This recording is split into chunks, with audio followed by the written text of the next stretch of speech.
Hello, freaks. It is I, Jason, co-host of It's... I almost said It's Always Sunny in Philadelphia. Let me start that That's one what I over. thought you were going to say, too. That's so weird.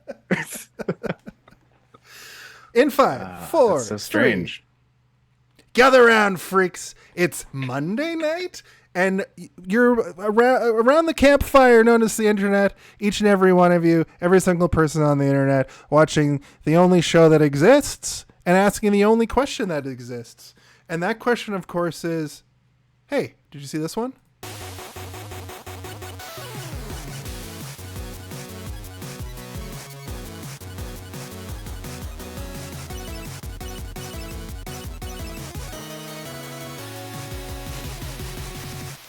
Oops, I did it again. It's Monday night, I guess. And because I had COVID last week, we are live. What's COVID? COVID-19. Don't you have like 10 vaccinations against that yet? I have 5 vaccinations total. And I think the reason why it only lasted hard for like 3 days is because of those vaccinations. And I'll tell you, I actually felt worse before I tested for COVID this time, which was so fucking weird. Yeah. Well, if there's anything I know about you, it's that you famously love licking the handrails on the subway. So I'm not surprised you got it again, you freak. I'm a freak. I've never had it. I'm a freak. I've never had COVID. It's terrible. This isn't the COVID hour, though. This is, hey, did you see this one? My name is Jason, and I'm joined by my co-host, Steve. And look who's back for Fan-Cember, also known as Gift Miss. No, not Gift Miss. Guest Miss. There you go. Look, everybody, it's Noel. Noel K is back. Welcome back.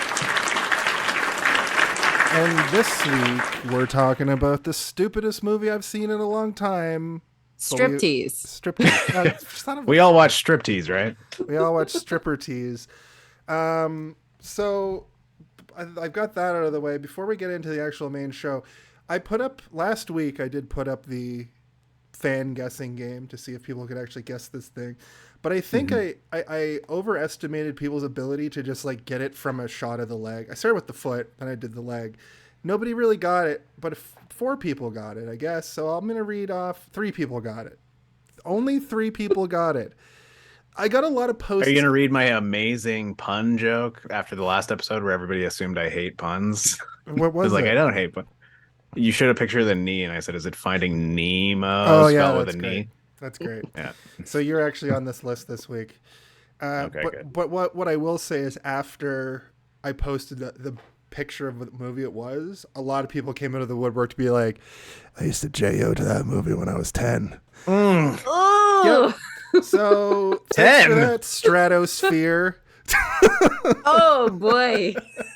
Yikes. Friend of mine and friend of Noel's and friend of the show. He'll be on one day, Stratos. All around pretty good dude. Yeah. Minus that. / trench coat wearing creep. He didn't say that in so many words. He just said basically he had a black box when he was a kid, so he had that movie on repeat, basically on one of the movie networks. So that's his history with the movie. So the 3 people that got it this week are as follows. Nicholas Latimer. You remember Nick? Who we went to wrestle school. He got it. He wishes world peace and full frontal nudity for all. A friend of mine. Only vaginas, though. No wieners, apparently. The knees up and the belly button down. Jessica Fisher once again got it. She says, just tell people to like pictures of my dog and free Palestine. That's right. I said it. I said it on the internet. Cancel me, Israel. Oh my God, my phone just blew up. Jason, you've been canceled 18 times. Again? What? Again? No, but seriously, ceasefire. And Chris Davies says, watch more movies, buy more physical media, support your local video store. And I notice how he said singular video store, because I believe there's one left in the world, possibly 2.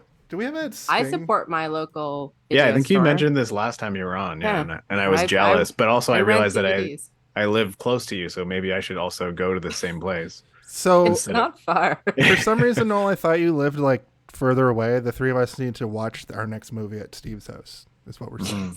Awesome. So that was the fan guessing game. Congratulations! You have successfully guessed the correct answer. which is the answer you provided. Congratulations!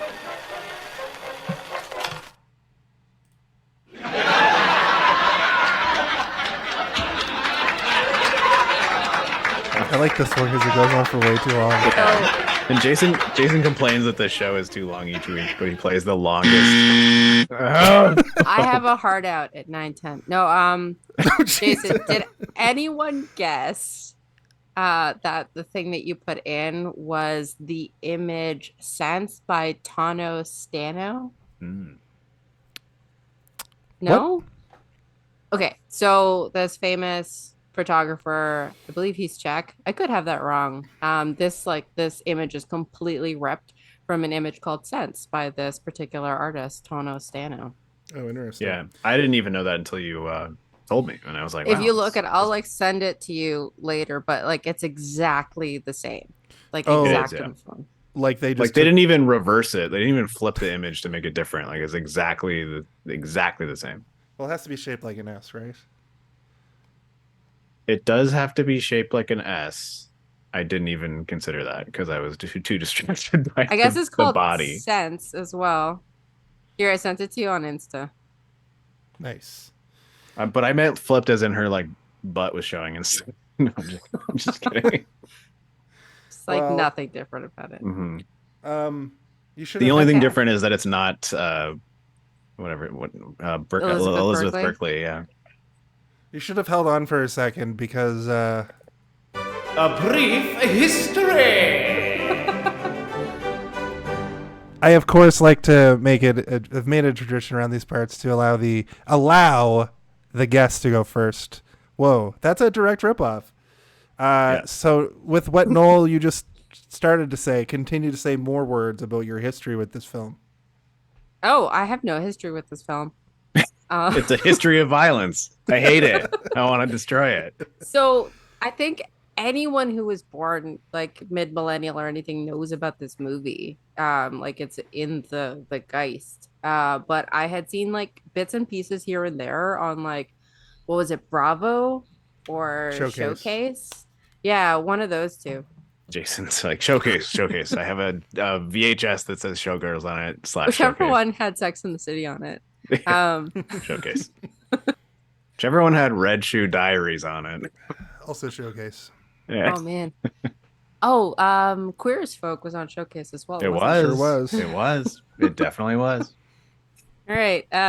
So I'd seen bits and pieces here, but I'd never sat down and watched it. And somebody told me like way back, hey, there's a giant rape scene in the end. And I was like, I'm never going to watch that. That's fine.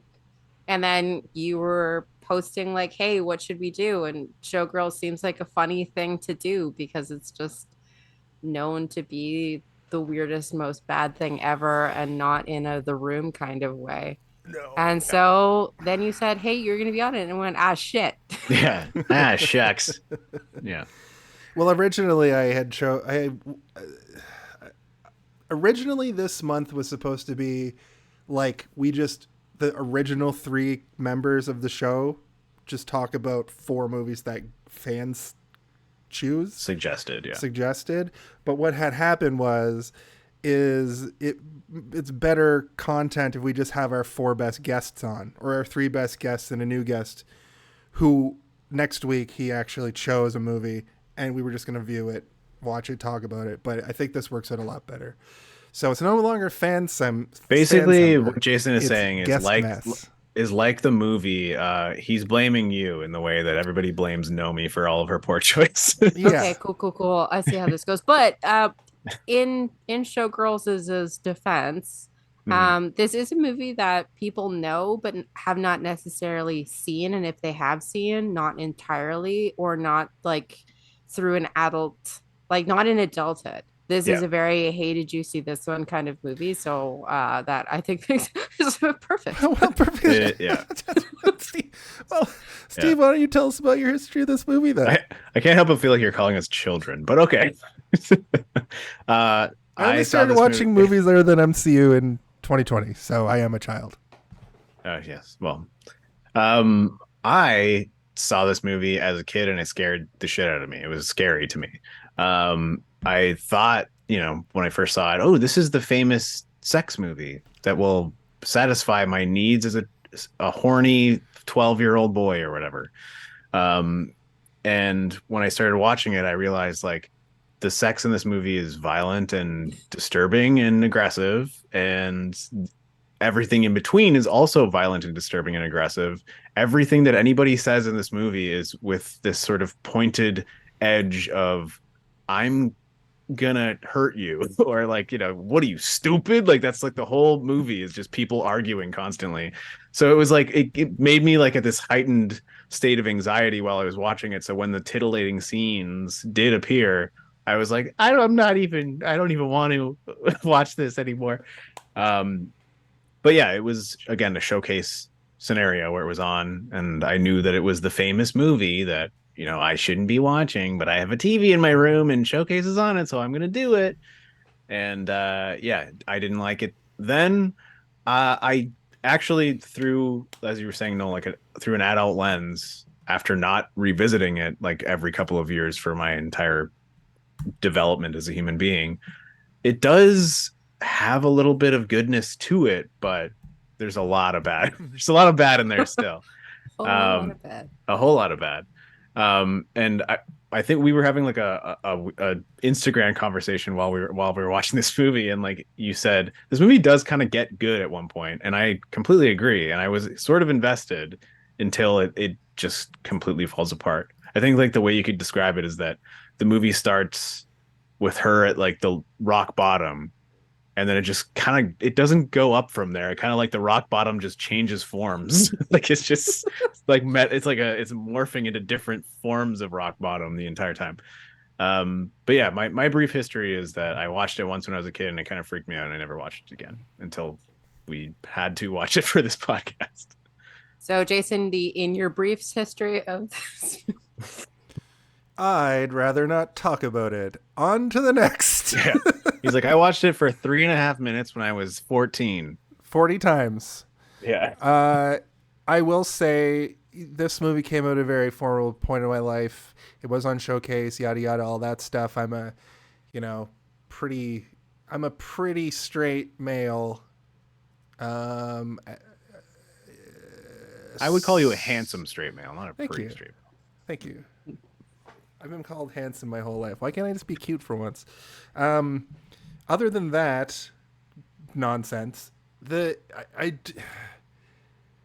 can't really say that I've seen the movie all the way through. Yep, you guys just are like out of here.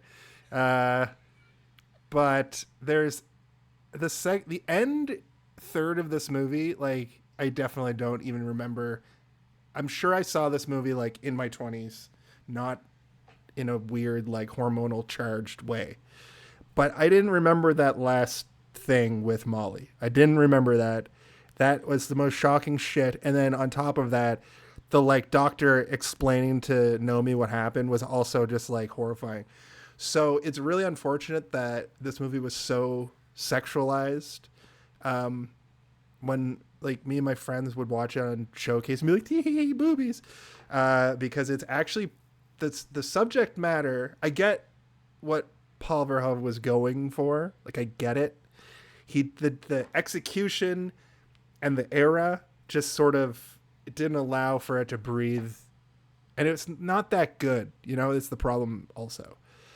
If it was done a little bit more tastefully, if it was done a little bit more. It's weird though, because like it is kind of good. Like it is kind of good, but it's like the cinematography is excellent. Like the dance sequences are like, clearly they learned how to do the shit. And we'll talk about the cinematography. Also the choreography of the dancing. Choreography is like I great. did a little bit of a deep dive. The person who did Striptease a year later after this movie came out, and also all the Austin Powers dance numbers. Come on. See? Good stuff. But what else? Well, I'll just kind of leave it at that. Like I watched it when I was a kid, when I shouldn't have been watching it, and I watched it probably in my 20s and didn't really like grasp it. It was like on in the background at a party or something. So I'm excited to have watched Striptease. I think I want to go watch Striptease. Unless it was like a bunch of gay men. Like I don't know. I perceive Striptease to be the better movie, but like Magic Mike is the best stripper movie of the three, right? Yeah, except you don't see his vagina in it. I've heard very good things about Hustlers. The Oh one yes, with J-Lo. Hustlers was good. Yes, I did see that. It was very good. But that's more about them, like, Moitering people. yeah. Moid it. Could you imagine if in Magic Mike, he had to spread his butt and we had looked at his butthole for like several scenes? I think you can imagine that. I mean, I have, but I'm just saying that's kind of what this movie is. Unlike you depraved fools, I have never seen Striptease or Hustlers or any of the Mikes, magical or otherwise. I haven't seen Striptease. I haven't seen Hustle, and I have seen the first Magic Mike, but I was just kind of like, okay, this isn't really for me. I feel like this is not for my male gaze, the specific male gaze that I have. It's for someone else's gaze. As far just at the end of our brief history here, I will say that this movie and Striptease do get mixed up in my head because they're very similar movies. And your mouth, because you've said it several times over the last few weeks of like, we're gonna watch Striptease. Yes. I'm like, do you mean Showgirls? Showgirls. But the scene where Demi Moore walks out on stage and rips her shirt open, I thought happens in this, and I thought this movie also had actual like Rockefeller Showgirls, but it really just doesn't ever in the whole shit. It just goes right. Are you calling the Rockefeller the Rockettes Showgirls? Because they're not Showgirls, they're Rockettes. It's really different. But you know what I mean? The Showgirls that do the leg dance in Vegas that like are called kick lines. Yeah, kick lines. I think that like Indiana Jones in the and they're on Fremont Street in the fucking 1940s, and my brain is stuck there. Anyway, that has been our brief history. So moving along, we're going to go on to the next quick. This one's going to be a quick one, I think. So here's the director talk. All right. Quiet on set. Are we rolling? Okay, let's shoot this piece of shit. Sound. Speed. Action! So, from the director of the Hitchhiker TV series, RoboCop, Total Recall, Basic Instinct, Starship Troopers deleted scenes, comes I think that's Showgirls. Part of the other movie. But my point is like, I guess Basic Instinct is closer to this than it is an action movie. But Total Recall, Hitchhiker TV series, which was like a horror TV show. And he's also directed a lot of other things outside of the Hollywood machine. He actually hasn't come back. I think what's the last thing he made? I think Hollow Man before he sort of left Hollywood. RoboCop deleted scenes again in 2014. No, he directed Hollow Man. No, I know. Okay, I was making a joke. Okay, I wasn't sure because you didn't have your sarcasm voice on. And I need that, or I don't understand sarcasm. You gotta tune your guitar a little bit. Yeah. So I don't know. I am in a lot of ways like a typical meat man, where I just love Verhoeven's work in a lot. I love RoboCop and I love Total Recall. Starship Troopers is one of my favorite movies ever made, except like the fact that he essentially we're going to talk about this next week because that's what Arjun chose by chance. We weren't planning on 2 Verhoevens in 1 month, but it's happening actually 1 week, a couple days from now. We're doing days from now. It's Verhoeven week instead of John Carpenter. But he became so sort of like disillusioned and like angry with the Hollywood studio system that he just started treating actors like props. Like he's just like, nah, I'm going to make my movie now and right here, and this is how it's going to go. And so within Starship Troopers, you can tell that he's just using them as props. They're like Barbie dolls, and he even casts people that look like plastic people, like Denise Richards and Casper Van Dien, like literally look like a Barbie and Ken. And he's like, now what can I do with these Barbies and Kens? I'll send them to space and fight aliens. And this movie kind of has a little bit of that. Not a ton, but a little bit. When Nomi and the new girl are like doing their dance on stage, it's like he's just bashing 2 Barbies together, kind of. Also, Penny from Heaven, Pennies from Heaven. Pennies from Heaven. Yeah. I don't know if Jason, if you know about this, but there is like an unofficial sequel to this movie called Pennies from Heaven, and it's I think written, starring, and directed by that actor. Yes, right? it is. Yeah. Yeah. I've never seen it, and I think Hey, it's did you see like this one? crazy long. I don't think anybody has seen it. I think it's like 140 minutes long or something wild like that too. She's the most uninteresting character in the whole movie, so naturally she has a. You said it's too long. I think it's like over 2.5 hours long, and I think we should watch it. Maybe we should watch it. Yeah. Where's At least- Noel in the chat to check this shit? Yeah, exactly. right. Oh, you're on the show. Tim's in the chat. Tim's Whoa, here. back up. It's the body of the episode. Not quite. We're not there yet. We're talking about Paul Verhoeven. So Paul Verhoeven, he worked with what's the writer's name? Esterhaus, yeah. Joe Esterhaus. Yeah, and it seemed like they were kind of on different pages when you look at the history of it in terms of how they wanted to go, right? Where it's like, Well, Paul Verhoeven had this idea of like men and women, they are all pimps and hookers, and they're all manipulating each other, and this is the story I want to tell. And this guy's like, well, maybe we should just talk about nipples the whole time. So after Basic Instinct, they basically got blank check to Mhm. do this movie, and Joe E.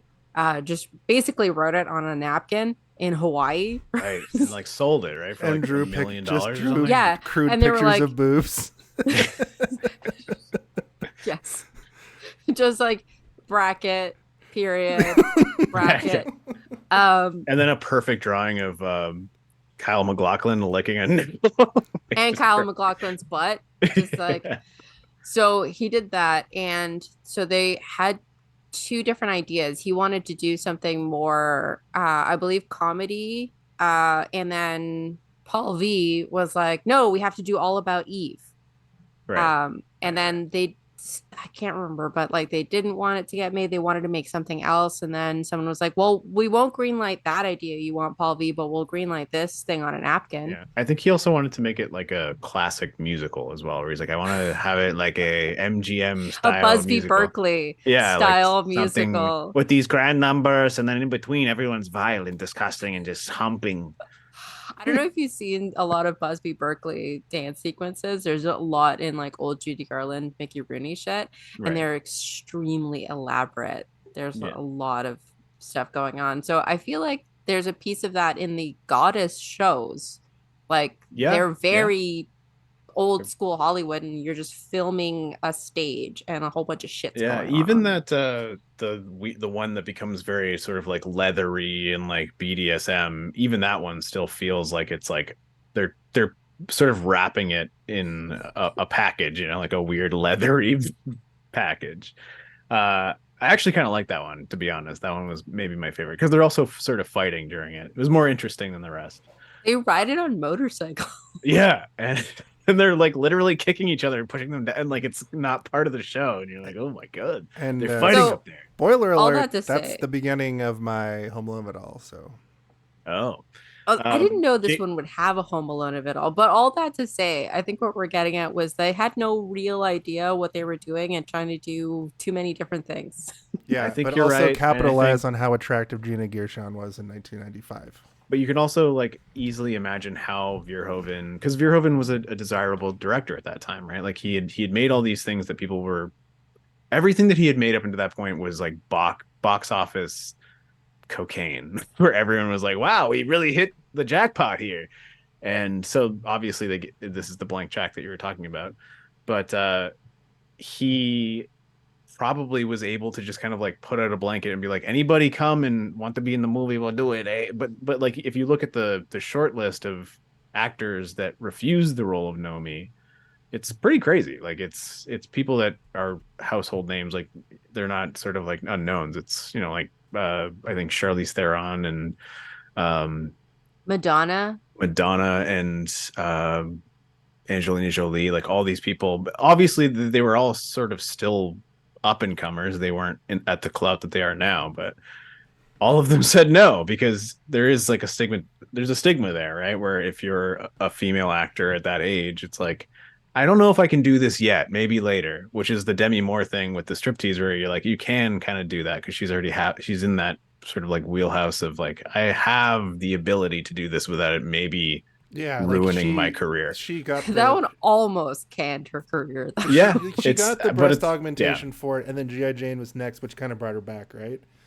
Yes, that was we'll get credibility back on G.I. Jane. This But movie somebody fucking destroyed Elizabeth Berkley's career. I don't think she was in anything, which is unfortunate.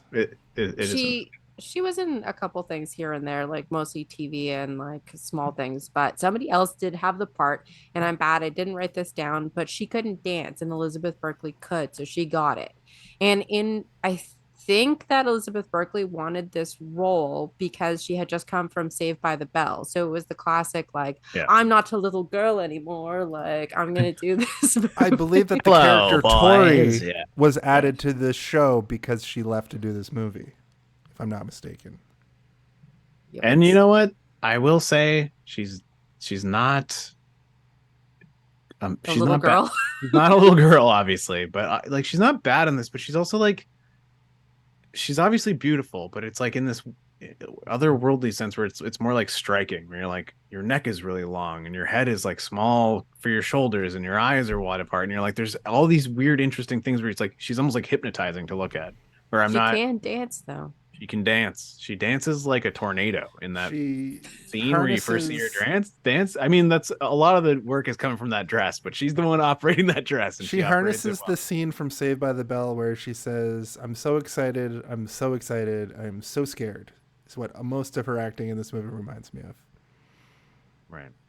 When she was on speed or caffeine pills. I'm sorry. Oh my god, I remember that's my absolute. I have to say, in Elizabeth Berkley's defense, Paul V has said, "I told her to act like that." When she's on an 11, so like he just destroyed her career. That's what it sounds. He should have put her in Hollow Man. Yeah, made her Hollow Woman. Whoa! But it also killed the career of the guy who played the one guy, not Kyle MacLachlan, not the striptease dad. Yes, James. Oh, the guy who's like, was Skip. I can teach you to. They never. I can teach you to not horny dance. Sorry. His name is James. Yeah, I know, but I didn't. Smith.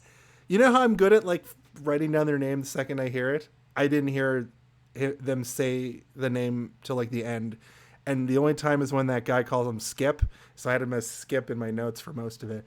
And also, what's that dude from? I just looked at his IMDb and I can't, like, he's from a million things.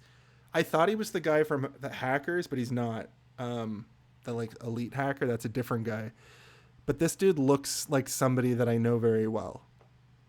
Who I super he's a supporting actor. He's in lots of stuff. Yeah, He's like a character actor that pops up all the time. I think he's in Showgirls too. Oh my God, Pennies from Heaven. Is he the husband? The ex-husband, maybe? Showgirls doing it for themselves. Yeah, I mean, he says he's gonna marry her, right? Showgirls. I got her pregnant. Electric Boogaloo. Okay, that's the history of Hypercube. Is that the other joke? Yeah. That's the history. Wait, before we move on from the history. So Paul V doing this movie, hold on. Paul V doing this movie is kind of like if Greta Gerwig made Barbie and it wasn't actually a good movie. That's because I don't think Basic Instinct is a good movie. And then went on to do like the worst version of Chronicles of Narnia. I have a feeling she wants to do Chronicles of Narnia and there's no way to do this right. So I have a very sad feeling that Greta Gerwig is going to Paul V herself here. Oh no. It's like she made something like, Signs and then went on to make something like Avatar: The Last Airbender.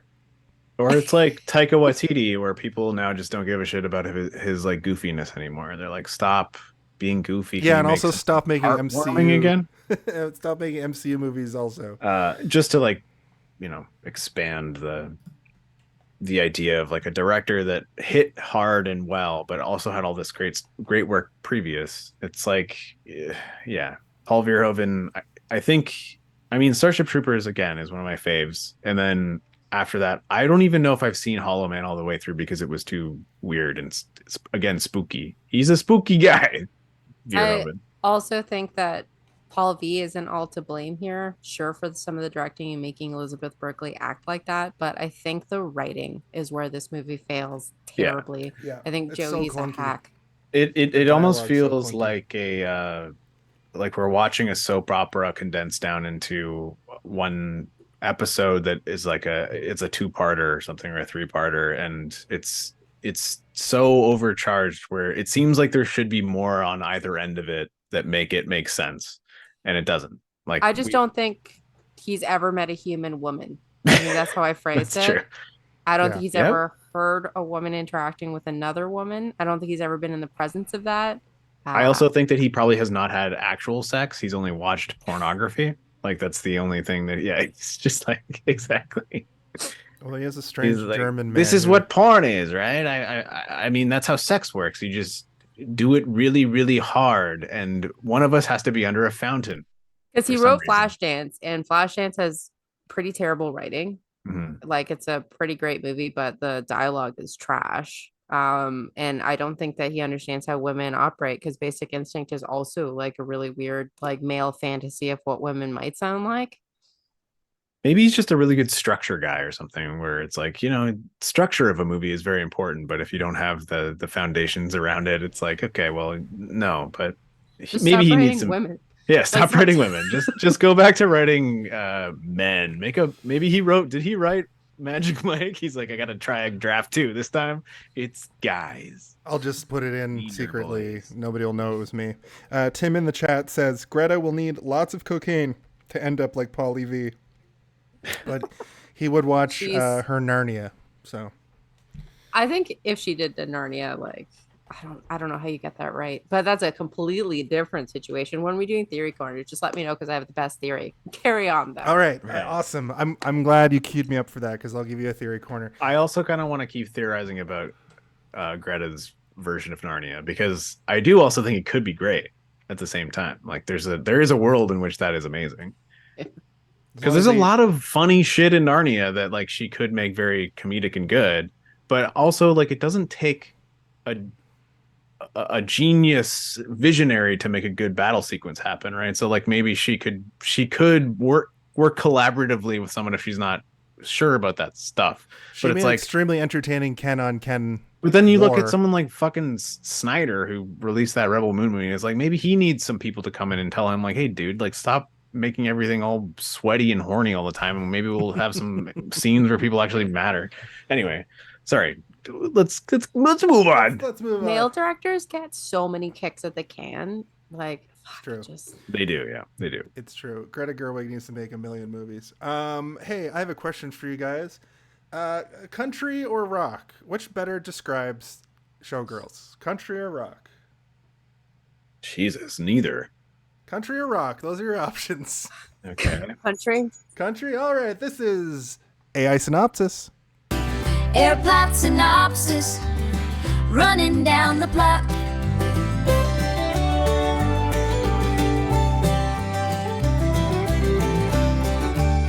I put 20 words into ChatGPT. I put a prompt into ChatGPT, 20 words to describe the synopsis of Showgirls, and this is I what thought it- about my answer during that, if you want to hear my answer. your answer. Oh, For country or rock. Sure. And I said neither, and I'm going to say funk, but the smell, not the actual music. Yeah, Oh, that's good. I could smell this movie even as an adult. Yeah. Well, you'll be happy to know that. let's be very cautious about shaming gynecological things. Oh, That's no, not no, what I no. was gonna I'm talk not about. talking about that. I Yeah. mean, like I'm talking armpits about and just penis the overall. mostly. Fine. I'm gonna shame dick smell. Here's what the Sweat and blood. Mostly. AI shit out at me this week. Showgirls 1995 follows Nomi Malo's rise in the Las Vegas entertainment scene, navigating seduction, revelry, and betrayal in pursuit of stardom. Okay. It's funny to me. I think it's so stupid and fun. Steve just leaves the podcast when I do it. But with that, I believe that brings us to speaking of bodies banging up against one another. It's time for the body of the episode. Ho, ho, ho, ho! Everybody back up. because here comes the body of the episode. We have reached that part of the show where we are just going to talk about this movie. I have, of course, written out the sort of plot points of the movie. It's not very long.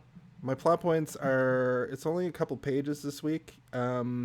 So I'm just going to start us off at, immediately Showgirls shows us Jesse Spano was walking to somewhere, hitching to Las Vegas.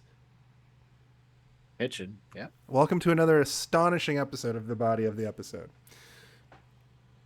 Did you guys think that when you were watching her storm out of a diner, that would be the first time that you see her out of 100 times storm out of a room? I didn't. So, Steve, you were telling me that you kept sort of track of her. I was trying to rewatch it today, but I was also like, Tubi sucks. I don't know if you guys have ever used Tubi, but it's the only streaming service that has Showgirls on it right now. And I was trying to rewatch it again today, and I was like, okay, I'm gonna do a thing where I literally write down every time she storms out of the room, because it is kind of funny that she has that energy, and like it's almost like you could compare it to like a bipolar disorder where somebody is like fine. Whoa. Like, I'm just saying, I'm not saying that it is. You could compare That's it not to. what that means. I mean, it's not what it means. All right, well, explain it to me if you'd like, because I feel like it's a lot, because there's nothing more sort of interesting to me than a flip of emotion and the ability to flip an emotion. So bipolar disorder is a flip of emotions, but usually for weeks and or months long flip of emotions. And you can ride this way or that way, but it's not considered bipolar disorder if you don't stay in mania or depression for longer than 2 weeks or more. Okay, thank you. Okay. I would say that it's because of spoilers. We'll find out later that she has a past, and that past is prostitution and crack abuse. And I think that she. Well, you find that out at the end of the movie, like the very, very end of the movie. Yeah, that's why I said spoilers. Sorry. But, so are we going to talk about what happens in the movie on a reaction podcast about what happens in the movie? Maybe. I was. You guys want to go back to talking about Paul Verhoeven for 25 minutes? If I was going to give her it's something, a Paul Verhoeven movie. I know. Sorry, go ahead. No, if I was going to diagnose armchair psychology her, it would be borderline personality disorder is what I would give her. Okay. Yeah, she not only does she storm out of rooms a lot, but she like her reactions to things are so visceral. Like she's got this like bubble. She bubbles over so easily. Do you know what it reminds me of? Have you ever watched Cheer or RuPaul's Drag Race? Yes. No. Sorry, I had to think about it for a second. So you know how some of the characters, and I was thinking about this as I was watching it, because it drives you banana sandwich when these characters, like somebody will just say like, hey, can you pass me this? And they'll be like, what do you mean pass me? Yeah. That reality show rage. Yeah. But in like, there's particular reasons why it happens to particular characters on, or like contestants on RuPaul's Drag Race and whatnot. And it was so over the top in the movie, but then when you watch that reality TV show and see people react like that, it actually feels less put on. And I'm like, oh no, real people react like that, but they're on screen and doing that. So yeah, for what it's in my life that react this way. People who maybe gave birth to me. Just to be clear. I hate to talk shit about my family, but like, during Thanksgiving dinner, my sister was telling a story that happened a million years ago, and then somebody in our family didn't like the story and was like, stop telling the story. And my sister was like, well, it's almost done. And then it went from 0 to 100 to screaming, stop telling the story. Is Nomi your mom? I think Nomi might have birthed me. A little bit of she doesn't storm out of the room though. She'll storm into a corner of the room and then turn around and then energy give you the boomer So she's had growth. Yeah, she's grown. Yeah, she's grown since her stripping days in Vegas, since the Cheetah Club. Oh boy. So after Nomi bursts onto the sorry, go ahead. Well, I mean, we're gonna skip over the fact that she gets picked up. She's hitchhiking, right? Like that's what I was gonna get to. That's what I was gonna say. She gets picked up by a weirdo with the world's tallest hair.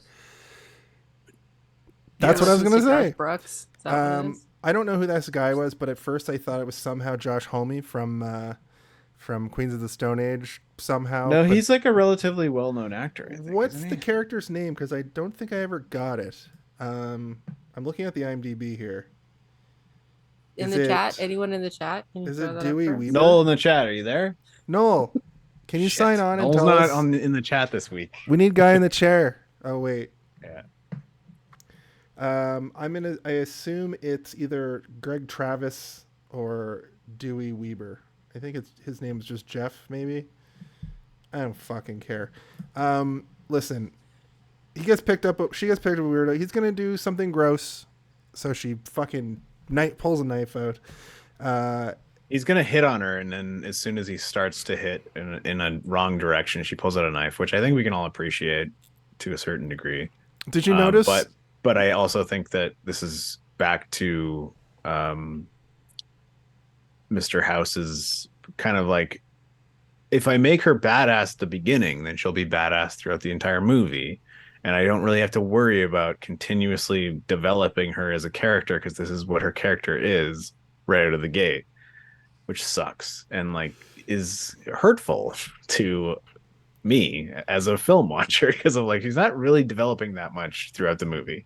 She's developing something, but it's not the thing that I kind of wanted her to develop from this moment until the very end, where she becomes, I think, this vindictive, dark version of herself. I think everybody exhibits the most ridiculous, erratic behavior in this movie, because he's like, I'm gonna pull over if you don't put your knife away, and he just swerves in front of a truck. Like Well, I think so. When we were watching it, you said, Noel, every moment in this movie is like the most intense version of anything that could happen, and like I was like, that's true. And then I thought back to this moment where he's like like veering all over them. I'm like, yeah, that's true. Like right at the beginning of the movie, it's just like them veering around in traffic, almost causing like 10 car accidents just because they're having a conversation in a car. Yet causing none. Yeah, none actually happened. Yeah. True. I didn't expect her to pull out the knife, because when I first found this movie, I thought it would be more of a like shy small town girl goes into the world of Vegas and then like but she starts out like I didn't realize that she started out so broken and nothing changes, like what you were saying. So I was like, oh shit, she's got a knife. Yeah. All right, Yeah, all right, there's- all that's right. There part isn't of- really like there's no indication that she is broken at the beginning, other than the fact that she's hitchhiking, which I guess indicates that she has nothing, right? Like that's the easiest way, except the knife. I did remember from watching this. I know that I saw this movie at some point, because I did remember what it's revealed later when they do the background check on her. But she is a pretty good actor, and the movie's set up in a pretty good way where I believed that she was just some country bumpkin kind of person who's just, I'm gonna go out and try to be a dancer. But then slowly you realize that there's something up with her because of the way that she storms out of rooms and flips out over like some pretty small stuff sometimes. This time though, I think that she was right to like put a knife up to this guy who's like, why don't you sit a little closer, honey? I wouldn't go for the knife first though. Like that's the everything's at an 11, right? Like there's no Yeah. between like I hate Garth Brooks and then like fuck you. He's like, I also hate Garth Brooks. I'm sorry. He goes also to an 11 of hating Garth Brooks. He's All right. like, I agree. He's I the agree. worst. Fuck. Listen to some Hank Williams. But I do like that this movie gets right to it. It's there's a case to be made that the Home Alone of it all is like the next scene on, because she gets I to think Vegas. that every single scene in this movie as it starts is the Home Alone of it all. That's what it is. Jeff reveals he has an uncle who's a manager of a hotel. This is where I wrote, how is this guy's hair so tall? He gives her $10. She wins a jackpot immediately, which is, of course she does, because the most insane thing has to happen immediately. Then she loses it all immediately. Well, because of silver dollars, like a prospector comes up behind her and she's like, oh, congratulations. Would you like silver dollars? She blows it immediately. Then she loses it. And then some sleazebag is like, hey, you want to come with me? Sooner or later, you're going to have to sell it. Oof. That's what I wrote for that. And then Jeff just bounces. Hold on. I did Jeff want was to just say, gone. like, so like she's going to Vegas to become a dancer, right? Is it is it something that we can think that, like, if somebody wants to become famous as a dancer, are they going to go to Vegas or are they going to go to like somewhere else? Is Vegas the place that you go to become famous as a dancer? You know, would somebody's dream be hitched on Vegas, or would it be like hitched on LA? I think if you're a or European somewhere person and all you knew about America was you go to Hollywood to become an actor and you go to Vegas It to would be become Hollywood. a famous dancer. But even in America, people would think that. That's People would true. go to. I think it's Hollywood because like where do all of those like dancing musicals and everything come from? It's all Hollywood, right? So I think Like that unless you want to be a rockette in New York. But if you take like so your average person wants to be a dancer, then you have the former prostitute, like former crack addict, like that would be Vegas for dancers. that's what I'm thinking too, right? So I'm like, so the beginning of the movie is also telling, right? Like she's not trying to go somewhere where people are dreaming big. She's dreaming like in the middle, Dreaming or like medium. slightly below the middle. I think she also be needed to fair- get out of. To be fair, I think she also needed to get out of New York, which might have been a cutting room floor thing. She's not from New York. Is she from New York? Yeah, she's from New York. No, she's from like Arkansas. Or No, something, she isn't says that she's just from like Colorado, but later in the movie she said back east, but later it's revealed that in New York she was arrested for solicitation of prostitution and crack Hold on, possession. Jason. She's from different places. different places. I'm from different places. Yeah, From different places. that's true. Never mind. I'm so She's from scared. everywhere. She's from everywhere, But to, man. okay, She's to from be everywhere. fair, what I have To be heard fair. about Las Vegas Showgirls is that it's actually a pretty like not a coveted job, but there is a level of what is it? Not self-respect, pride that Vegas Showgirls take in being Right. Vegas Showgirls. That it's Right. not just like titty bar stuff. That like it's very Yeah. different from stripper. So there like I can't remember what I was watching on Showcase, but they were like interviewing a bunch of More showgirls. Diaries of a Call Girl. Right. More Diaries of a Of Call a Girl. showgirl, yeah. a shoe girl, a really big shoe. Really Big shoe. sure. As soon as she realizes her shit's gone, we get one of her first classic freakouts. I guess her second classic freakout at this point, where she just starts attacking a random car in a parking lot, and this is where enter Molly. who First of is- many. First of attacking many, cars. yes. Yeah. But we get Molly, who is like the most normal person in this whole movie. Yeah, she's a the real voice of person. reason. She's an actual person. She's written like a normal person. She's kind of almost the audience insert, I would say. She's also acting like a normal person, like the actor. I think Paul Verhoeven was like, okay, so everybody else in this movie is cartoon character. You are real. You're a real person. You are a real person. Yeah, like okay, and she's like, all right, I guess I can do that. So they fight a bit, and then she pukes. And then she penguin barfs. Yeah, she barfs up the black vial from Batman Returns, and you're like, And oh god, I wrote. I didn't even know she was drinking. Was she? I was gonna say from Jennifer's body. Yeah, Oh, okay. Yeah. that would be a good movie for this show as well. No, I won't do it. The thing You is, don't have this movie is far longer than it deserves or Yes, needs to be. correct. Right? Are we in the first 5 minutes still? We are Yes. still in the first 5 minutes. But I just wanted to say get that, through like, this. She barfed, so we assume she's drunk, right? Because she barfed. Oh, But I did not put that why, together at all. why did you think she was barfing? Just shaking up. From the emotion, Yeah. from like being like like, an having anxiety her puke? shit stolen and like, Right.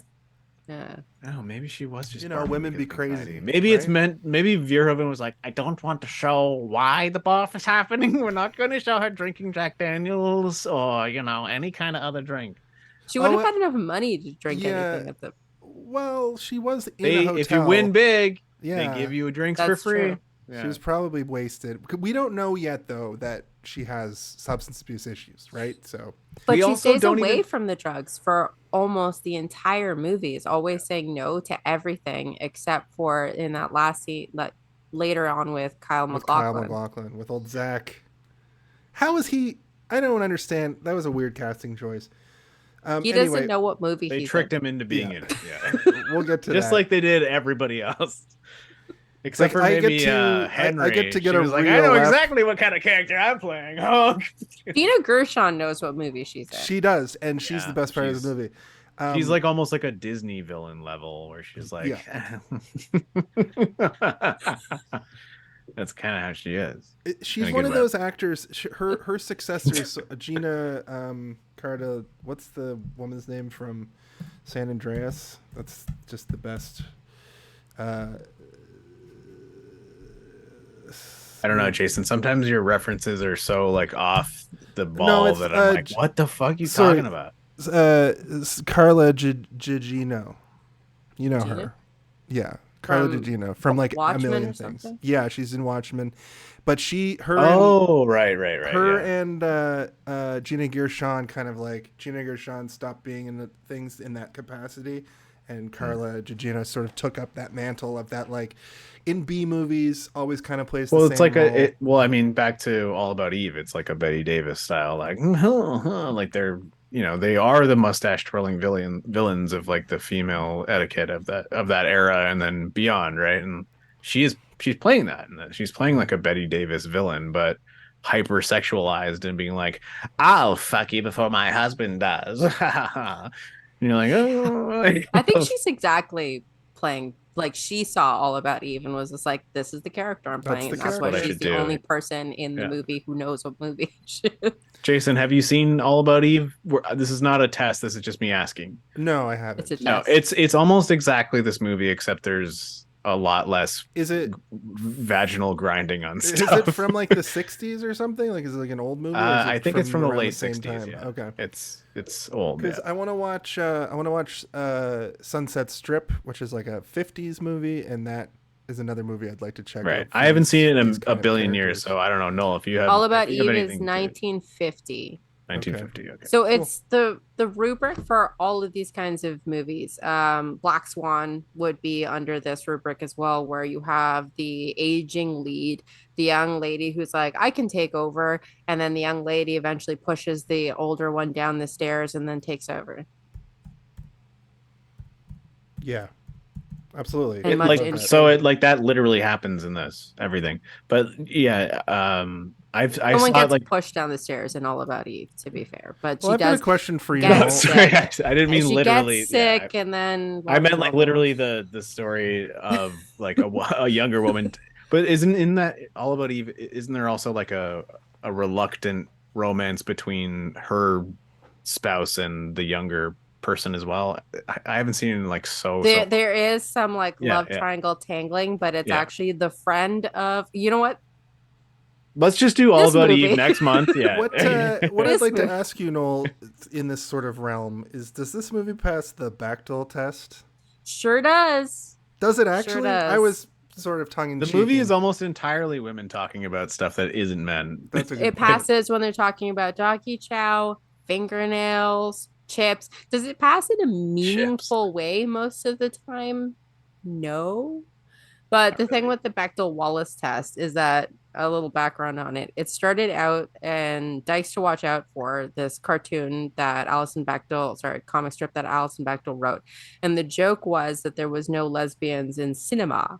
So it was just like, if two women are talking to each other, then they must be lesbians, was where it came from. And then it became a media test because, as a joke, the bar is, do women talk to each other not about a man ever? And the fact that so few movies pass that very, very basic bar is supposed to be sad for women. But it's been kind of like taken and morphed into something else where people are like, well, if it passes the Bechdel test, it's obviously it's feminism. But the bar is on the ground, so it's pretty easy to pass. Haven't you seen this pillow? Yeah. Feminism is the law now. But it's a good metric to start a conversation about representation of women, but you can also like use it differently. Like, is it a meaningful exchange? Is it a marginalized genders that like are talking? Is it just, so you can get a lot out of it, but most people just kind of it passed. But it does pass. Is that a good thing? No, it's a flawed metric. Yeah, I think even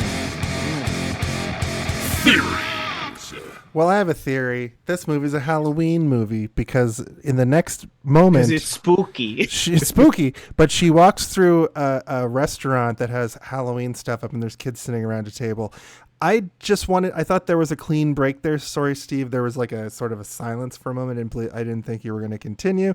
I just wanted to fit that in. Fine. I didn't mean to steamroll you. I was just going to continue the Bechdel test talk, but we don't really need to talk about that because we talk about it all the time. Halloween movie. That metric is much like Batman Returns being a Christmas movie. Just the backdroppy thing. I just wanted to bring it up. I have a theory corner. Oh, do you? Hit it again, play Jason. for me. Yeah. Theories. So, watch this movie with this in mind.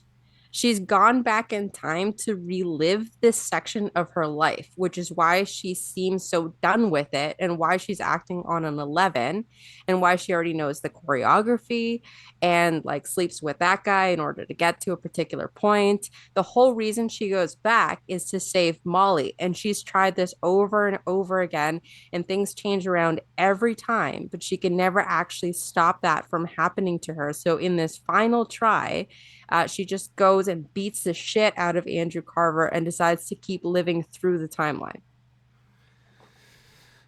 Jesus. See, if I had said that, Steve would shut me down and be like, no. Mm-mm. So, Steve, how do you feel with that theory? I mean, that's fucking crazy. Crazy. That's crazy. I gotta say, I mean, I but like also it. if you think about Paul Verhoeven's his filmography, then maybe like so basically she's an alien spirit.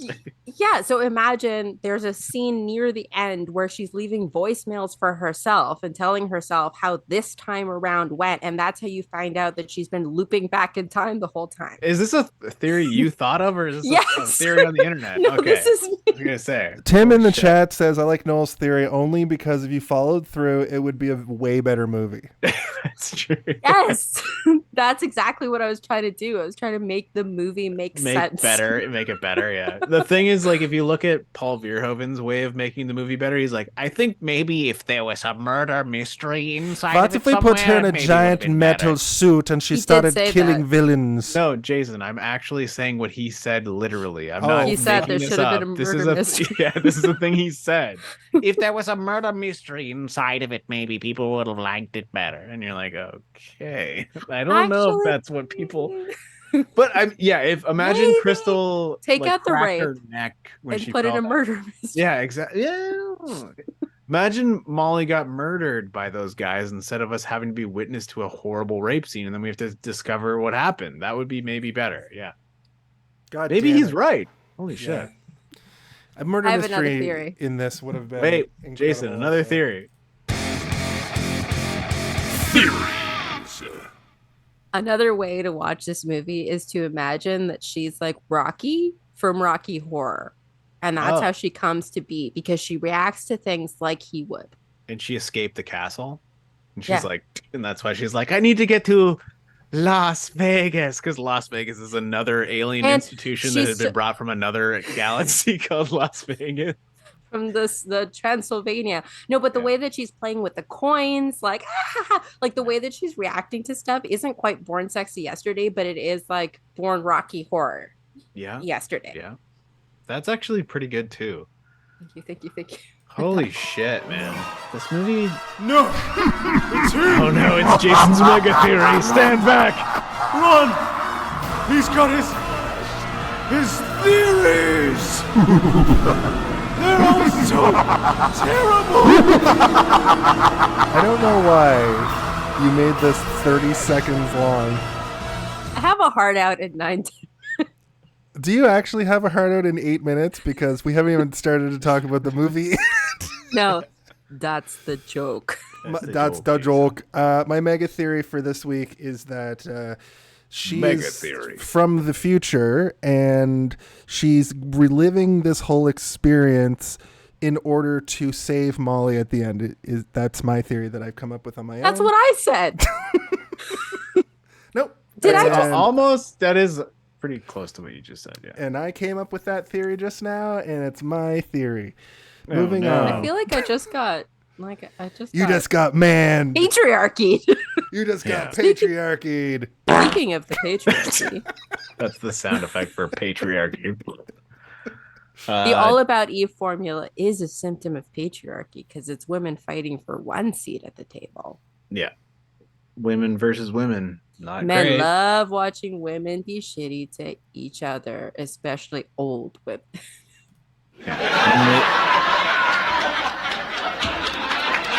Sorry.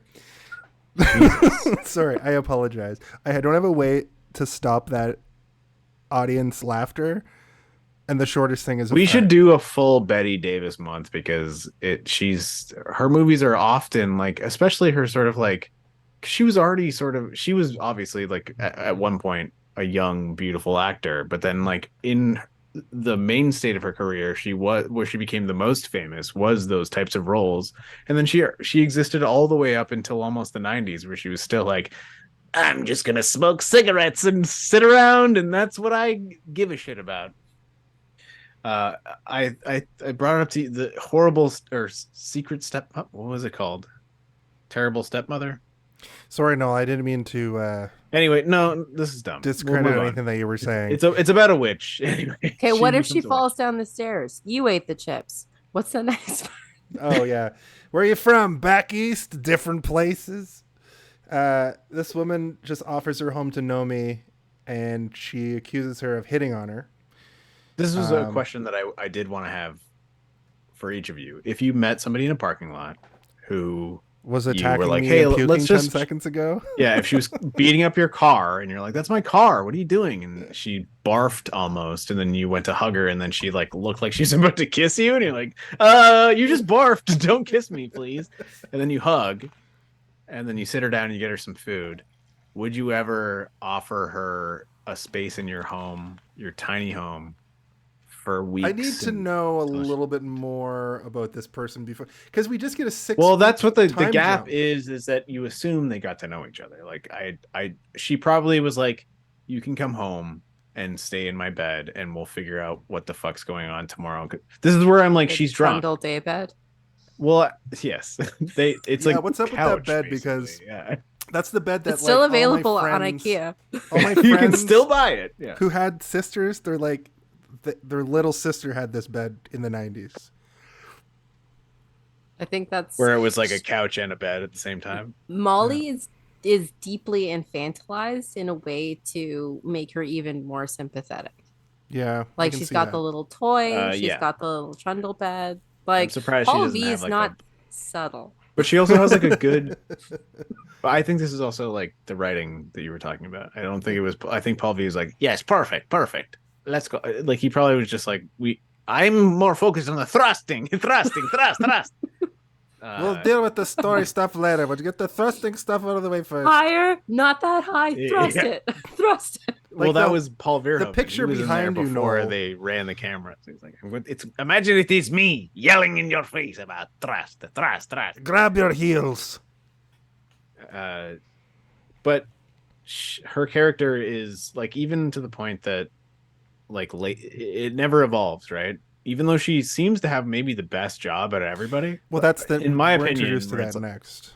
like everybody's grasping for the star, right? But she's like working in this place that she has a stable position and like a good job and a job that she likes. And like I there was this part where Nomi goes to buy a dress, right? And she's like, I want to buy this dress. And she's like, I can make that dress. I can make that dress for you easily. And I was like, yeah, Molly, fuck yeah. Molly is the best. Like she's like, I don't need to buy that. I can, for $5,000 or whatever, I can just make it. Yeah, $500. $500. A Versace dress costing $500. I wouldn't even buy a Versace like pair of shoes for that. Adjust that for inflation. That's like $1,500. It's wild. Although that dress doesn't have the Medusa on the buttons. So I think like that would have reduced the price of that particular Versace dress. I wonder if she could have Just made a little- some. It's Fuck pronounced on. Versace. Jason, I was hoping we would go through the whole episode. No, I just wanted to What? do my You know Zack the little impression. the little tap that she does when she's wearing the Versace dress Yeah. in this. I'm like, she can dance. Like that's the only like legitimate dancing that happens in the stores. Her little tap routine there from Glee. Yeah. Not the show. The feeling. The feeling, I, not the show. The I also feeling. fully thought when they went into Versace, we emotion. were going to get a direct ripoff of like Pretty Woman or something. But she But pulls also out, like, a Versace is stack the of only 50s out of her boobs. The Versace pronunciation is also the only time that we are meant to trust Kyle MacLachlan's character. Like, Yeah. there's no other reason for us I to was actually tricked. believe that he's. There's It's no other the reason save for the cat moment. Yeah, there's actually no other moment in the entire movie where we're like, oh, this guy's a good guy, except for that moment, and it's weirdly kind of like it works where you're like, oh, he's good though. Remember when everyone was being a dick in the whole office, like every single person that she said it to was like, oh yes, Versace. I think I'm a broken person because I was like, oh, that's so nice. They're not correcting her in a public forum with a bunch of felt other that way people. They're too, just kind yeah. of going No, along they were with making it. fun of and her. then Kyle's like, well, you fucking idiot. It's Versace, dick. But he wasn't saying you fucking idiot. He's like, it's pronounced Versace. That's how Pronounced I Versace. felt it. Because like if somebody makes a pronunciation mistake in front of me, I won't just be like, hey, dumbass. Like I'll probably not say anything, especially if you're with a whole bunch of people.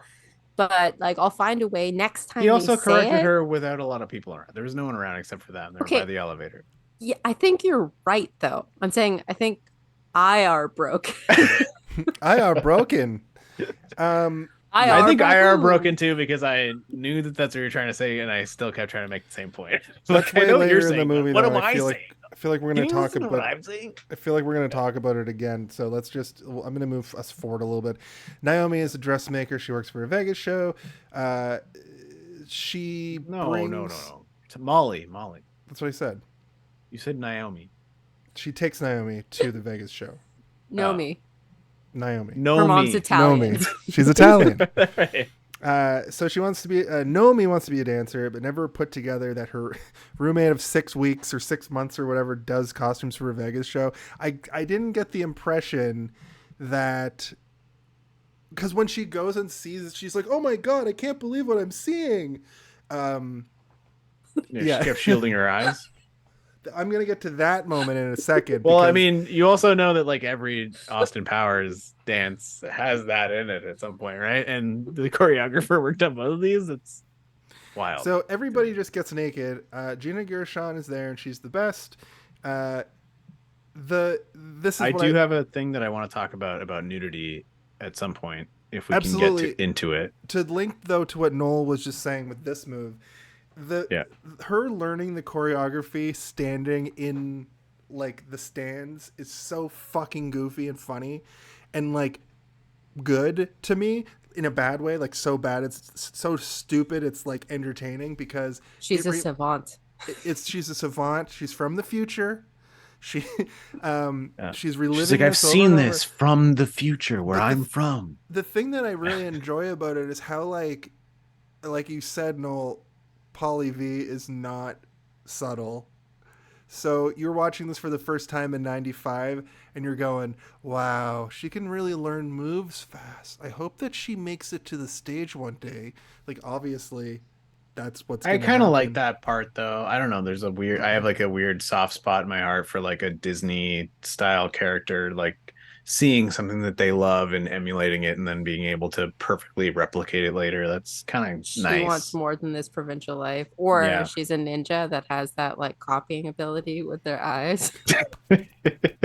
Yeah, She's from exactly. Naruto. Taskmaster from the Marvel universe. Yeah, she's like, she's basically it's Taskmaster. She's like, she's absorbing all the powers. Yeah.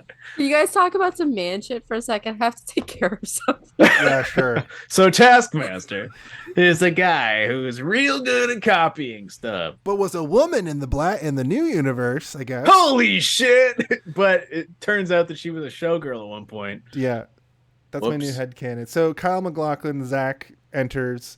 Also the redhead, only gay man in sitcoms for like the whole 90s character. Yeah, and still now to this day, he's just like he He's comes still in with his like, cane. He's "I like, "I'm still gay, and I'm still so gay that it's funny." His name, of course, is Patrick Bristow. He plays Marty Jacobson in this movie. Patrick Bristow, I just want to give a shout out because, like I said, he's been in 105 things. A lot of sitcoms. Well, from name the your 90s. most favorite thing he's in. Let's see. Just go. No. Don't, without looking at the list. I have one in my head that I already know. Without look, I didn't even look at a list. Can you look at a list? I can look at no list, and I know my one favorite one. I had to be reminded. I think I know him best for. If you had to be reminded, then let me go first. Yeah, go ahead. Seinfeld, when Seinfeld sits down to him and he's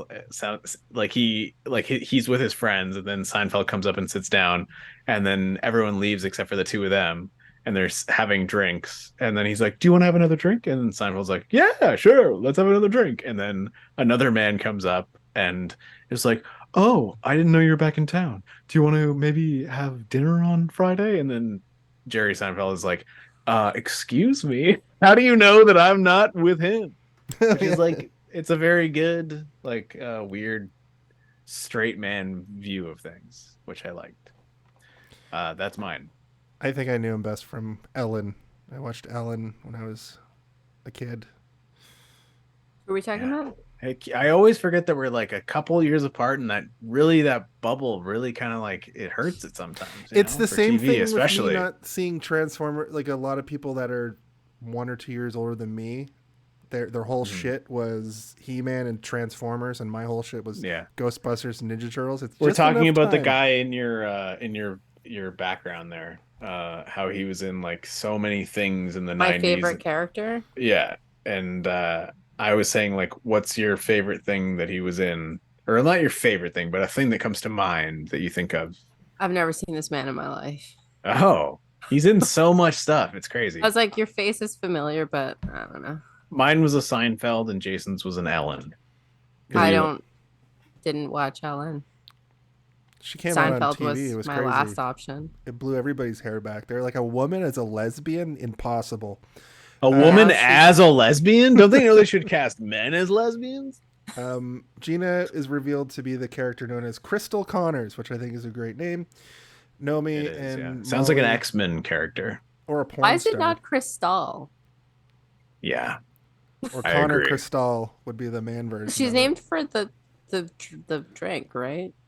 Also, Cristal is... Cristal. If it was Cristal as a last name would be way more classier than the first name. You're right. Connor Cristal is a way better name, Jason. You're right. Crystal Connor, yeah, that's a real Verhoeven. Like, nah, Crystal Connors. Let's go. So Nomi, Molly takes Nomi into Crystal's room to talk, and they talk. I guess I don't remember what my notes mean here. I have she became a stripper at the Cheetah. That's not dancing. I think that's Cristal being like, you're a stripper. No, she says, I don't know what you're doing there, but it's not dancing. No, she says, I don't know if you're good at it, but it's not dancing.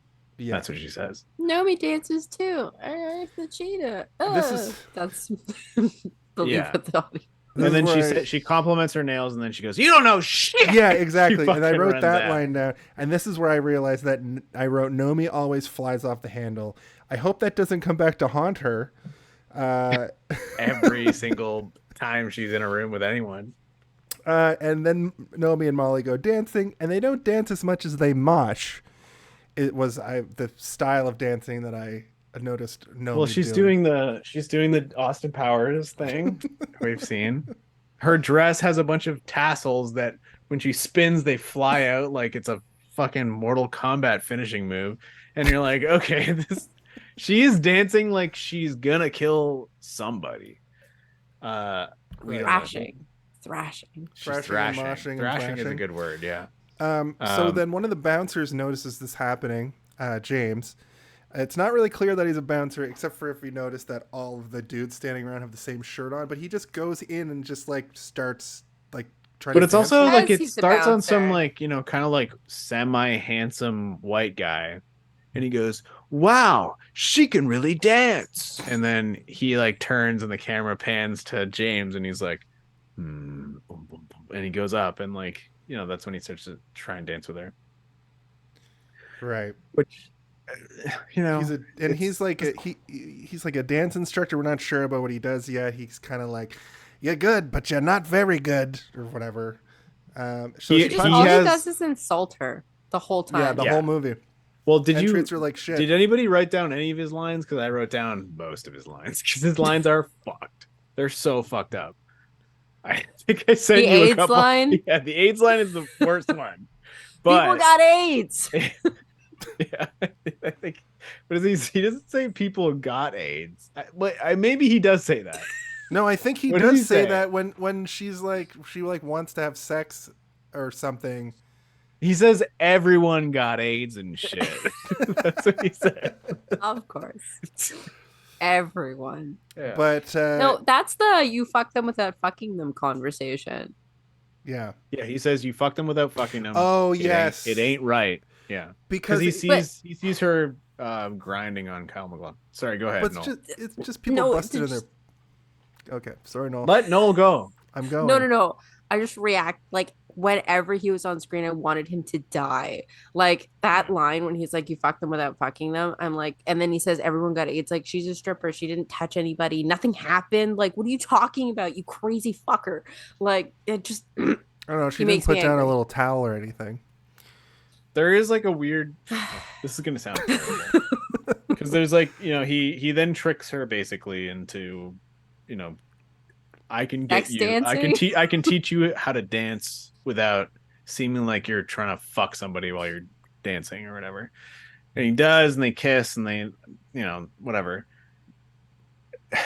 It's like this weird thing where I'm like, he does seem like he maybe has like a little tiny bit of respect for her, but like no more than he does for anybody else. And I hate it because I'm like, I don't know. Well, lucky for both of you. It seems like he believes in her dancing ability. That's the thing that I. But then, Lucky but then for it both seems of Am you. I knowing? disingenuous. Am I just being charmed by his because beard? then he says the same thing to Penny. But I think what this character is meant to do is meant to be another option for Nomi, like the path, like that the man that got away, like the other That path. is a weird. Yeah, it's But a weird it's- thing where there's no payoff. She just goes and sees that he's doing it. The thing that like we'll get through these beats, but he's a weird character who kind of comes and goes in her life. And even though he's like shitty, she would have been the best like path to take because at least she would have done something creative, I guess. I disagree. Even though I don't understand. he's shitty. Yeah, I don't understand. He's no better than she is. He's working as like a valet and stuff, right? Like The thing that makes that not work as like another path, a more moral path, is that it's not. And like he's also not a good character, and he just gaslights her the whole time. Right. And his art is not shown to be authentic either, and he's not shown to be an authentic person. And he basically like screws himself and fucks Penny over as well, but then has like this semi-moral, like it just doesn't work because he's not the knight in shining, or he doesn't. He's no different almost than Kyle MacLachlan, except that he's got no money. But I think that the only thing that like works against that is that like we never really see him again after he's gone, right? Like we don't get Pennies him from heaven. back. Yeah, we gotta watch Pennies from Heaven, guys, to really figure out what All happened. 7 to hours James. of Pennies from Heaven. Imagine we specifically watched it just to figure out what happened to James. That would be the worst thing. I want to know what happens to James and Penny's relationship. Yeah. Also, Pennies from Heaven. I looked it up. It's Pennies apostrophe S. Like she owns the pennies that are coming from heaven. She Interesting. owns the from heaven. Luckily for both of you, though, she punches James right in the dick, and then a massive brawl Right in the breaks nuts. out. And then when she's leaving, she seems so Well, pleased also with the herself. best And line then in the she movie. gets thrown in jail. Boom. Yeah, and then we get the best line in the movie, which is like he pays her bail for some reason. I don't know what could the bail be? Probably nothing. He probably just had to sign her out because like when you go into the drunk tank, there's no charge. You just have to have somebody come get you out. There is Sometimes you don't even I've need a been person put to in get a you drunk out. tank You and just have to get put in there. You do have to pay a fine, but yeah. Yeah, we're not in Vegas though, Jason. Yeah, but I mean, I assume you still get a ticket for drunk and disorderly. Nah, I didn't. You didn't. I definitely had to pay that $90 or whatever. That's true. I'm I wouldn't know. I'm perfect. Why, you've never Yeah. been in the drunk tank, Noel? I haven't. Yeah, that tracks. uh You're like, I was in the gym pushing weight while you were out on the streets getting thrown in the tank. I probably am at a tea party and watching Pride and Prejudice, the Getting BBC version, for the tanked. 7th time. So I had a funny thing to say, but it's gone out of my brain now. Let's move on. Let's go back to the They have some of the dumbest back and forth dialogue during this part. you Just ate the them chips? Just yelling Oh at wait, each other. this is the best part is that someone bailed you out. Who? And I don't know, some guy. It's the guy I kicked him in his dick. He must have fucking liked it or whatever. Like that's pretty good. Yeah. Pretty good. We go over to the Cheetah Club now because after getting bailed out, she has to go to work. So during my deep dive of research, the Cheetah Club is a real bar. It's not In every city? It seems like it would be a very common name. No, it's a real bar. They filmed at a place called the Cheetah Bar, and they didn't do anything to it except they added a physical like body comedian in Henrietta/Henry, and then they also Jason's gone. I want to. I need a straight man for this next question. Okay. All right, Jason. I mean, Ready? you're straighter Hit than me. I am. Are there strip clubs like this? Like with comedy acts and like ladies kissing and touching each other on the poles? So I've been Or is to this like strip cooked clubs from a perv's head? exactly twice, and both times it was like woman on stage, she gets off stage, takes a lap, does a lap dance. I think that in Vegas though, there are places where there are women dancing together on stage. The comedy thing though, if I know my strip clubs based off The Simpsons, is back in the olden days. Okay, well then we don't need to ask you. No, but no. But this is real. Back Oh, in the fuck. olden days of strip clubs, there would be that's where stand-up comedy was birthed, right? I don't know if Lynn Tucci comes out with her misshapen breasts and starts. They're not misshapen. They're Starts- just squeezed Aren't into those a thing. her real breasts? Those are her real breasts. I know. Okay, right, but I don't think that she comes Jason out. said a rude thing, and now he regrets it. Oh shit! I just did got say a rude message. You've been I've canceled. So For the 19th time tonight. 18 times for free Palestine, once for body shaming. Let's see your breasts, Jason. How about that? boom, boom, boom, boom, boom. But But in the olden days of strip clubs, stand-up comedy came from there before it became like a mainstream thing. So I think they were harkening back to those days with that element of it. But did you notice that she was both hilarious and insulting to the men, but also like super like misogynistic? Did you notice her making like really misogynistic jokes? I thought that was a weird play. It also felt like she was like a mechanism of the bar. Like she was almost like a construct created by this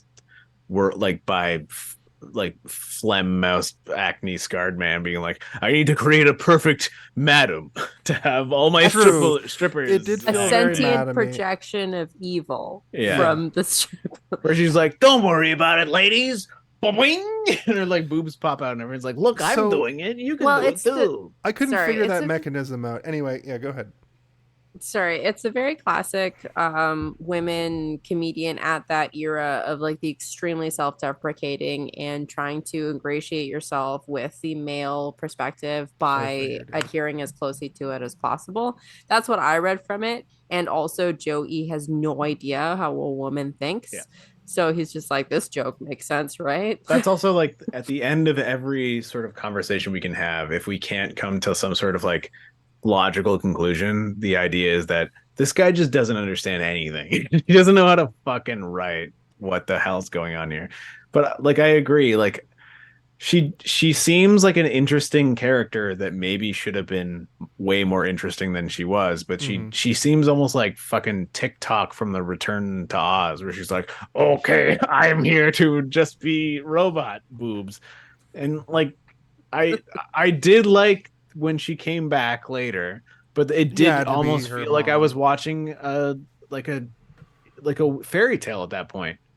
Like when Joey Meatface and Henrietta automatic boobs showed up. They're like, well, we're proud of you for getting to where you wanted to be, and if you ever want to come back, too fucking bad. And then she Tim in the chat. She's like, just kidding, you can come back whenever you want. Tim in the chat says it's a nigh vaudevillian thing of having multi acts, including burlesque and stripping, along with comedy, which is somewhat maintained in Vegas.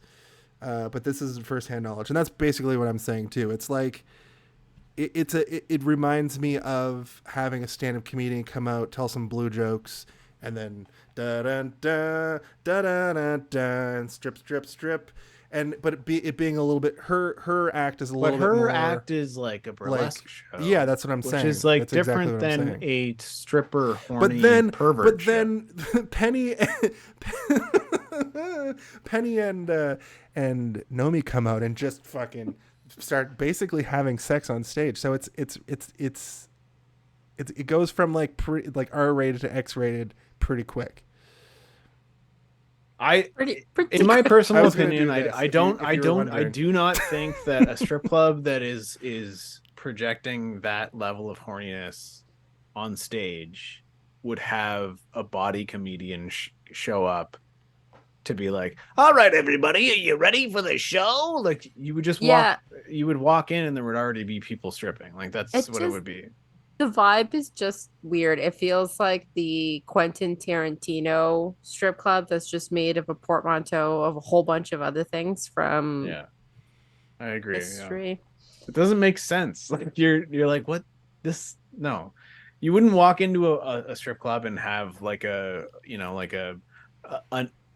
classically unattractive woman on stage being like, I have a button in the back of my shirt that squeezes my boobs out of my top, and then I'll get off stage and then have the hottest people grinding on a fucking pole. Like that wouldn't.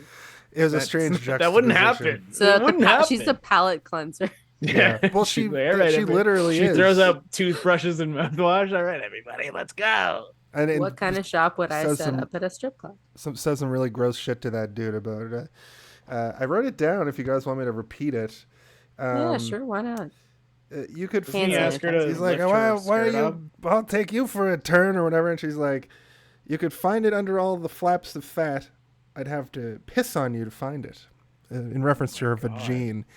So I don't think it's in reference to her vagine.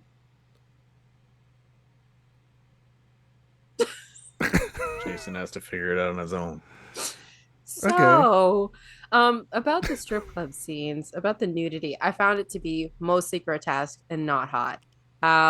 And it reminded me of when I was playing Vice City when I was younger, GTA Vice City. And in order to own the strip club, you had to watch like 1 hour of pixelated lady dancing. Yeah. And there was nothing that you could do. You had to just sit there and watch pixelated lady dancing. That's what it felt like to be subjected to, the nudity in this movie.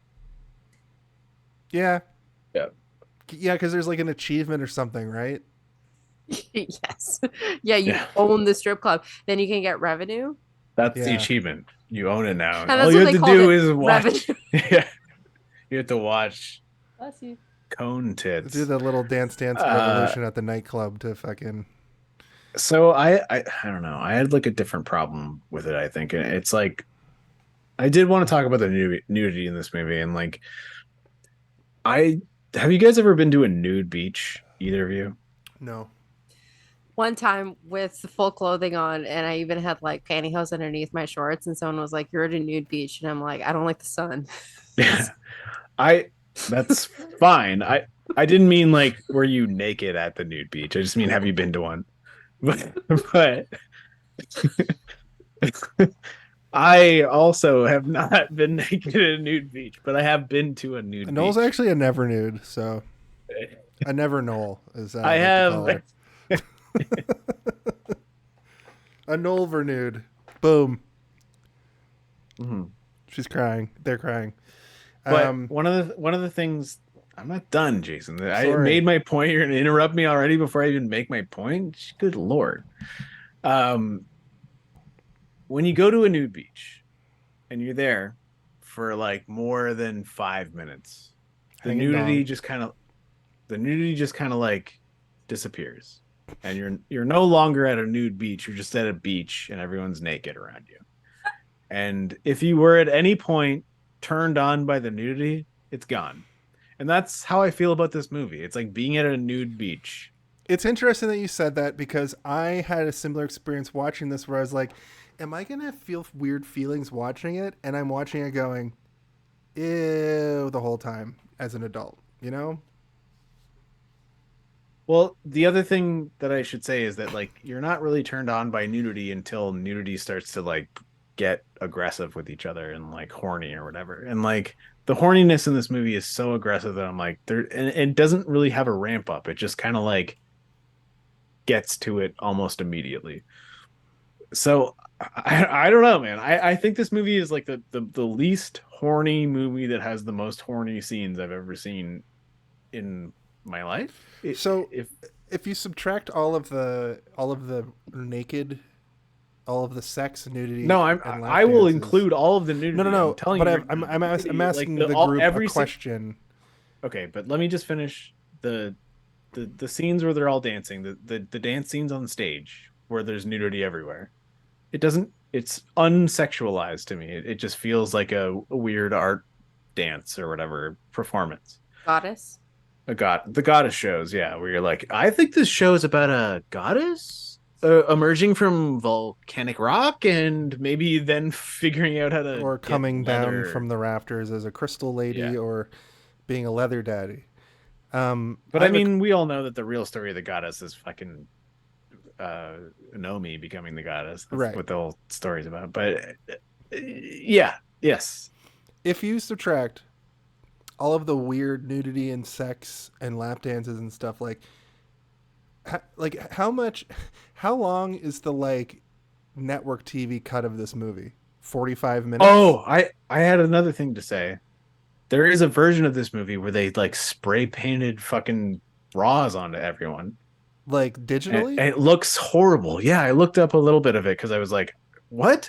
Because they've tried to put the show on network television like a million times. Pretty popular movie for during its time for like, you know. But you can't show it on any network except exactly. for. So like I think VH1 was trying to like do a version of it. So they like had these like spray painted like it looks like a fake mustache almost like, but on like everything. So not weirdly, nobody wanted to see this movie with other people, so it didn't do well at the box office, but it did incredibly well in home rentals video. And home video. Yeah, because it's an adult film dressed up like a cinematic. It's a porno. Film. Yeah. It's a deeply, and I don't even think it's a porno. It's just like a deeply uncomfortable film to be with other people watching. And like they have rowdy screenings of this and like Rocky Horror style, like callback, like screenings of it. And I can't even because you have to distract you from the pornography. Well, I can't really imagine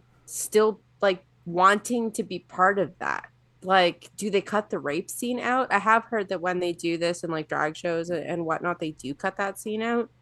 But there's just like it feels different from Rocky because there's weird nudity in Rocky, but not in the same way. And like you can completely ignore the movie because there's so much else going on, but there's just too much nudity in this one for me to want to experience it avec quelque personne. Yeah. Autre personne. I agree. I even was like, I don't know if I want to. I usually ask my partner to watch these with me, and I'm like, no, not this one. This one is gonna be weird. Well, we tried to watch it together on Instagram. In fact, that's true. Matt, my wife, and you during a specific scene, you're like, tell me when they're at the hospital. You're like, I'd rather see the person like. Last night, my wife was going through my movies to pick out something to watch, and she lingered on Showgirls with the mouse for a second, and I noticed her do that, and I was like, I have to watch it for the show. And she's like, I know, I saw on Instagram. And I was like, then why did you like linger on it for a second? Like I was hiding a secret. So I felt like ashamed to have it on my hard drive in a really like weird, teenagery way. It's like I was saying to Noel during the week that like it reminds me of Jason doesn't show his porn to his wife, I think is the issue here. Jason, you gotta show all your porn. I don't watch porn. Um, No, he's Cinem- lying. So there's this network called Cinemax, and in the 90s they used to show basically this movie, but like, you know, shitty like C, D, E level productions, like Diaries of a Call Girl. It was one of those, and they called it Skinemax, and that's what this movie reminds me of. It's like if a Skinemax movie was made by Hollywood, where it's just like, you know, look at this woman. She goes to Hollywood to hit it big and finds the dregs and the lowlifes.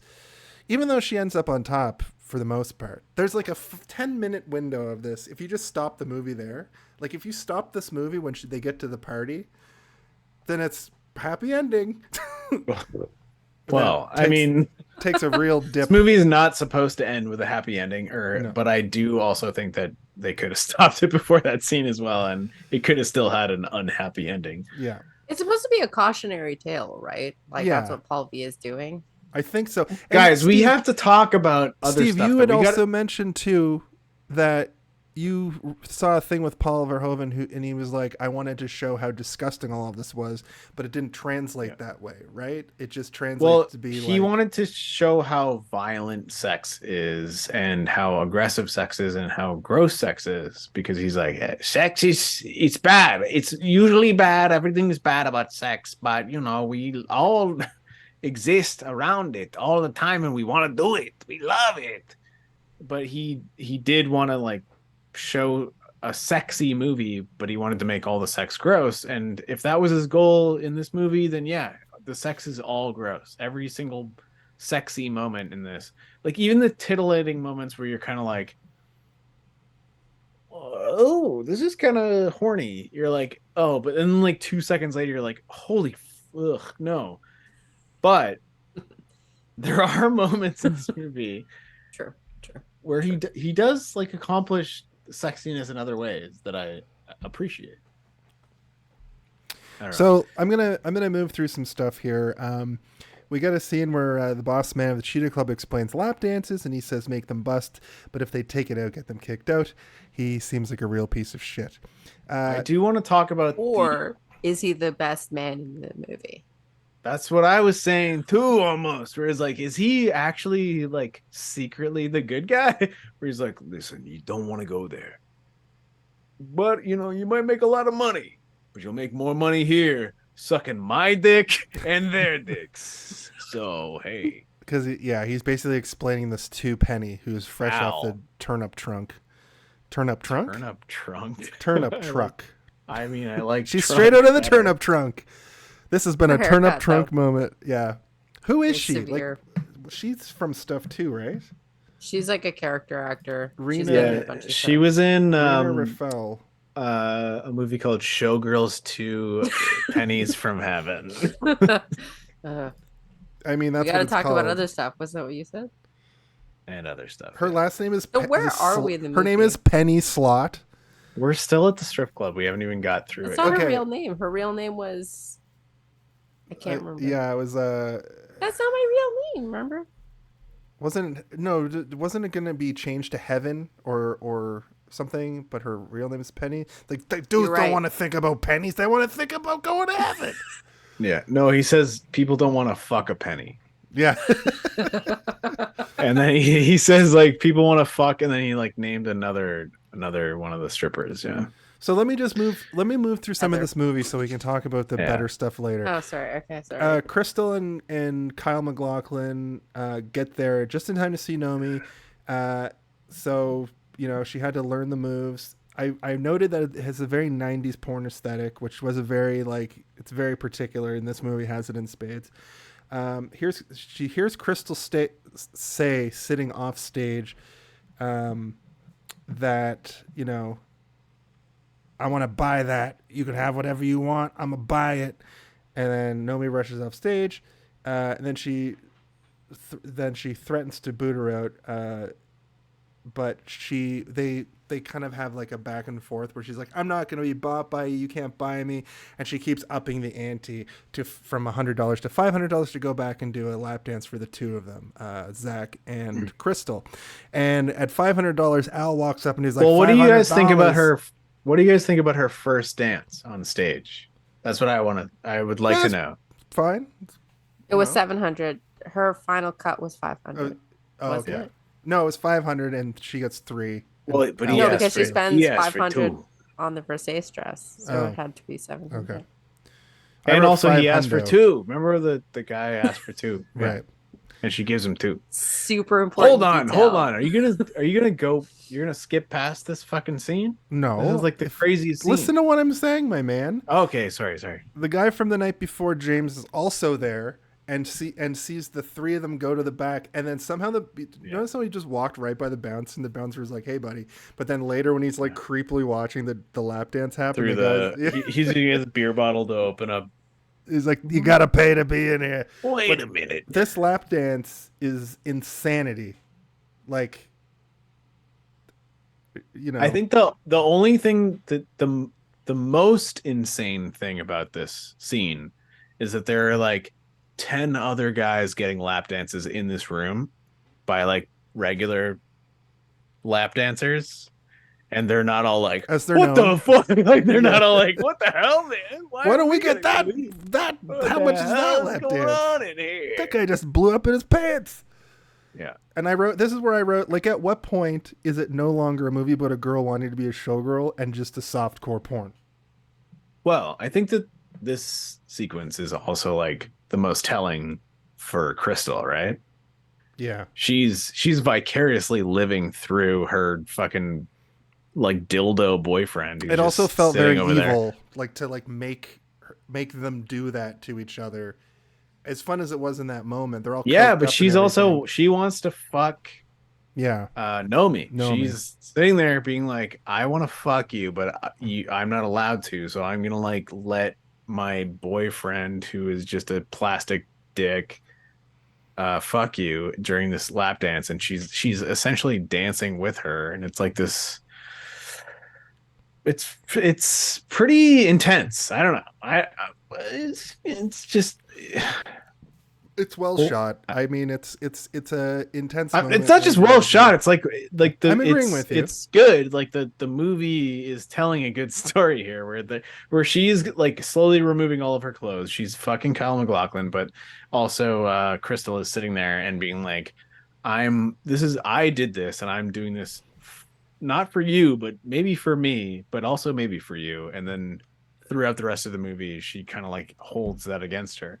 And the one thing that I'm unsure of is, did she go there specifically? Did she take Kyle MacLachlan there specifically because she wanted to see her dance? Because she heard that she dances there, obviously. So yes. Yes. Yeah. But like, I think it was a bunch of I know it's psychological yes, but like warfare but shit. like I think she's into psychological warfare and was in Nomi's place at one point, and now she can control every variable and wants to just fuck with people.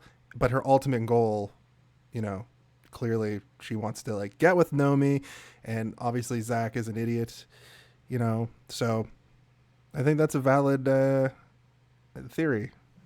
It's a common trope, the predatory bisexual. Yeah. So that just feels like Joey being like, she's gay and she's a lady. But does it work for you, I guess, is the question I should have asked. Does it work for anyone here?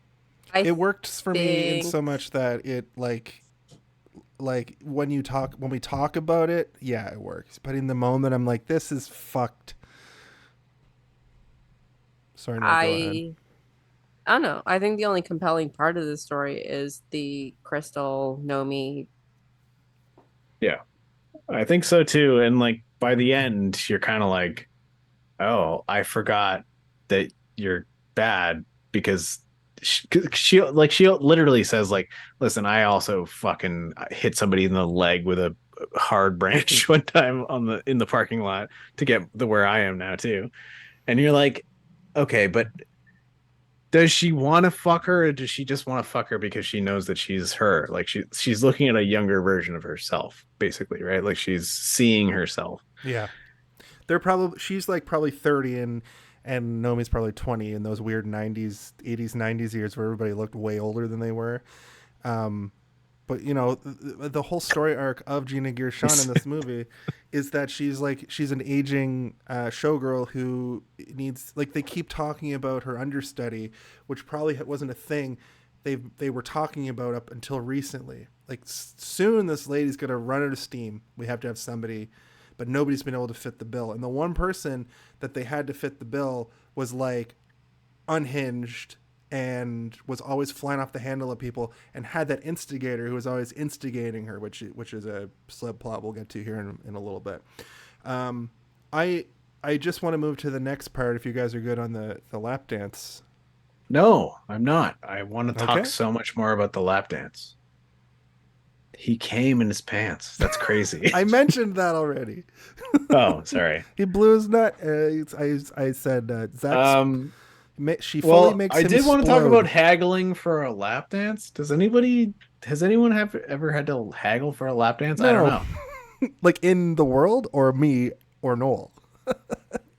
You. I've never had to haggle for a lap dance. No. Okay. No. I'm trying to think of like a logical way that. No, I feel like there are set amounts.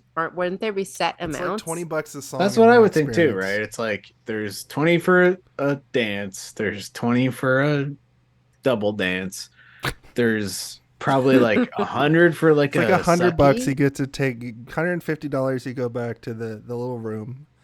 But Chris Yeah. Rock once said no sex in the champagne room, and I believe everybody adheres to that, I would imagine. I think so far as the haggling goes, it would be more trying, like, if you're a dancer, you're just trying to upsell the person, right? Yeah. Like any other Mhm. business. You want a lemon poppy seed loaf? I along do with that remember tall when coffee? I was 19, when I first was able to legally visit one of these places. Should we all just go to a strip club? There's a And we'll figure it out. We'll be like, extracurricular. this is for research. And like the stripper comes up and like, hello, we can do. And we're like, no, it's $40. research. Have you ever haggled? Write down your $30. $25. I went and like I didn't want to go because I was not into it.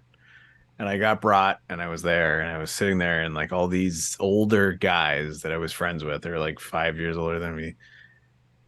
And they were like being like, all right, Steve, we paid for you. And I was like, no, I don't want to go. And then all these like, strippers were coming up being like, well, we're going to take you in and, it's fine. And I was like, no. And they kept upping the price because of my aggression. So like, I couldn't, like, I can't understand what it meant. Does this mean? Tim has an answer to your question about the Okay. haggling. Tim says haggling for a lap dance is a sign that if I did that, I would have to confront myself in the mirror and start making some changes in my life. And doing haggle downs, you're like, what is my What am I wait, worth? hold on. They were haggling because it wasn't something that was optional. Yeah, no. Well, no. Nomi wasn't an probably option. did dances, like normal dances for $100 or whatever. But she's like, it's not allowed to have somebody watching. So Yeah, then I It's thought just, also like, adding because money it's and you, add- because it's you, Cristal. You've been fucking with me since I got here. I Yeah, don't want I to. thought You she can't was- buy me. You can't buy me was the whole part. yeah, of, I think part of I it. think Nomi was making it up. Like she was like, that's against the rules here. I mean, no, I think it would make sense if it was part of the rules. Why Well, though? The whole Why thing would it be comes against from the rules? her hearing There Zack are- and there- Cristal talking in Perv row, being like, "You want that? I'll buy that for you." And her hearing that and being like, "I don't. You don't follow me to my job and then talk loudly about how you're going to buy me."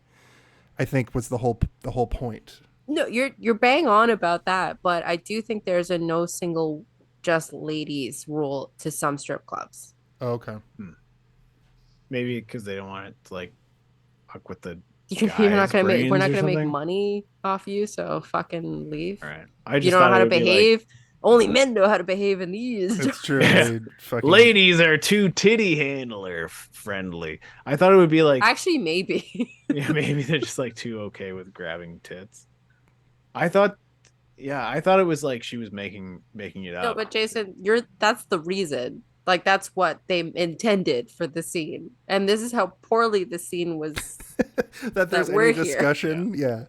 I think the only good thing about this scene is that it was meant to be like a surrogate sex scene between the two women, Oh, man. right? We got to move out of the strip club. Yeah, let's get out of here. Okay, so This is my arm. It's not her arm. It's my arm. did you notice that Elizabeth Berkley has heterochromia in this movie? I don't know if she does normally, but she definitely has She two different color does. eyes. She has heterochromia. I thought it was interesting, pretty good, pretty. I liked it. I have homochromia. You're just a homochromial. I have homophobia. How? No, I'm just kidding. I don't have that. This man's had. Never mind. So the dance man shows up at their house and wants her to learn. And I guess she's like, nah, go away. The dance man, of course, is James. And then they go shopping. Molly passed her test and they go shopping. What does that mean? I can't remember what the test was. Test. Anyway, I think James shows up and is like, let's go. And she's like, nah. And Molly's like, good job. And then Maybe go the test was shopping. when she buys her own dress and they do like the like no, because the next scene is them going to buy the Versace dress, Yeah.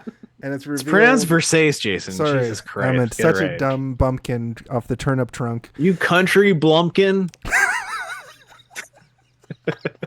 That's where you give somebody a blowjob in I did an see- outhouse. Country. I did On a tractor. once have somebody pronounce Loewe low. So it does happen in real life. Yeah.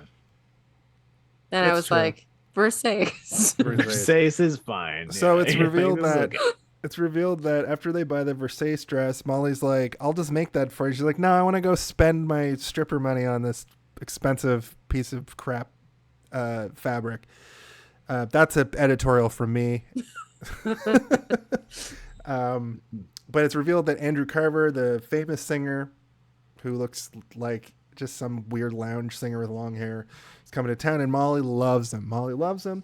And now just back to some stripping, I guess. That we just go back to the Sheeta Club. The manager guy shows up. Phil, I think his name is. His name's Al. No, Al's the manager. Phil's the agent. Oh, the guy who's like The one with the boat show. Yeah, he's in Starship Troopers and he gets fucked up so many times, like many times on Starship Troopers. Can we go back to the Andrew Carver thing for a second? Yeah. Yes. They talk about lady jerking off. She can't even thread a needle. Does it pass the Right. Bechdel test if two women are talking about jerking off? Is there too much male They're undertone? talking about. I think that no, because they're They're talking about a man. female right? masturbation. So the idea of that conversation will cause undulation in a man's brain. Some sort of like Wow, that's definitely not where I saw that going. What if they were both No, lesbians well, and they I- were talking well- about flicking the old saucy Randolph? Nope. You wanted to say to bean. another woman. I didn't want to say it. I thought I could get somewhere comedically, and I said sloppy Randolph or something. I regret this. Let's go back to the Okay. plot. So knew no you- is the answer. Yeah. He I have asked to Nomi to go- audition for the chorus line in the show, I guess for the Cristal show. Tony Moss, the producer, is here and is going to be a prick. That's just a line that I wrote. I don't know who Tony Moss is. I can't remember. Do you recall who Tony Moss is? I'm gonna look at the. But I do remember Gay. She's my favorite character. I want a movie about her. The girl, she was a showgirl, and then she chipped her tooth on Quaalude visibility for the second week in a row, Yeah. and then married the dentist, the dental surgeon, and now she's a choreographer or like a dance captain. Oh, on the show. yeah. She was great. She was a good character. Tony Moss is the shitty producer who's just like, Brown rice, vegetables, and a bottle of water. Burger, fries, and soda. yeah. Tony Moss is the All shitty this lady eats is the shitty is producer. burger, fries, and soda. That's Moss all is- she eats in this whole movie. Her Yep. best times are eating that giant burger where she takes one tiny bite and then the burger's gone from the scene. I assume she just takes a bite and tosses it because her figure is like model. Like Elizabeth Berkley So- looks like a model, right?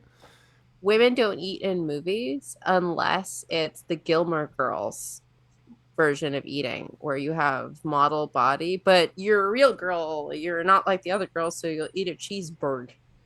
So The biggest cheeseburger you've ever seen, in fact.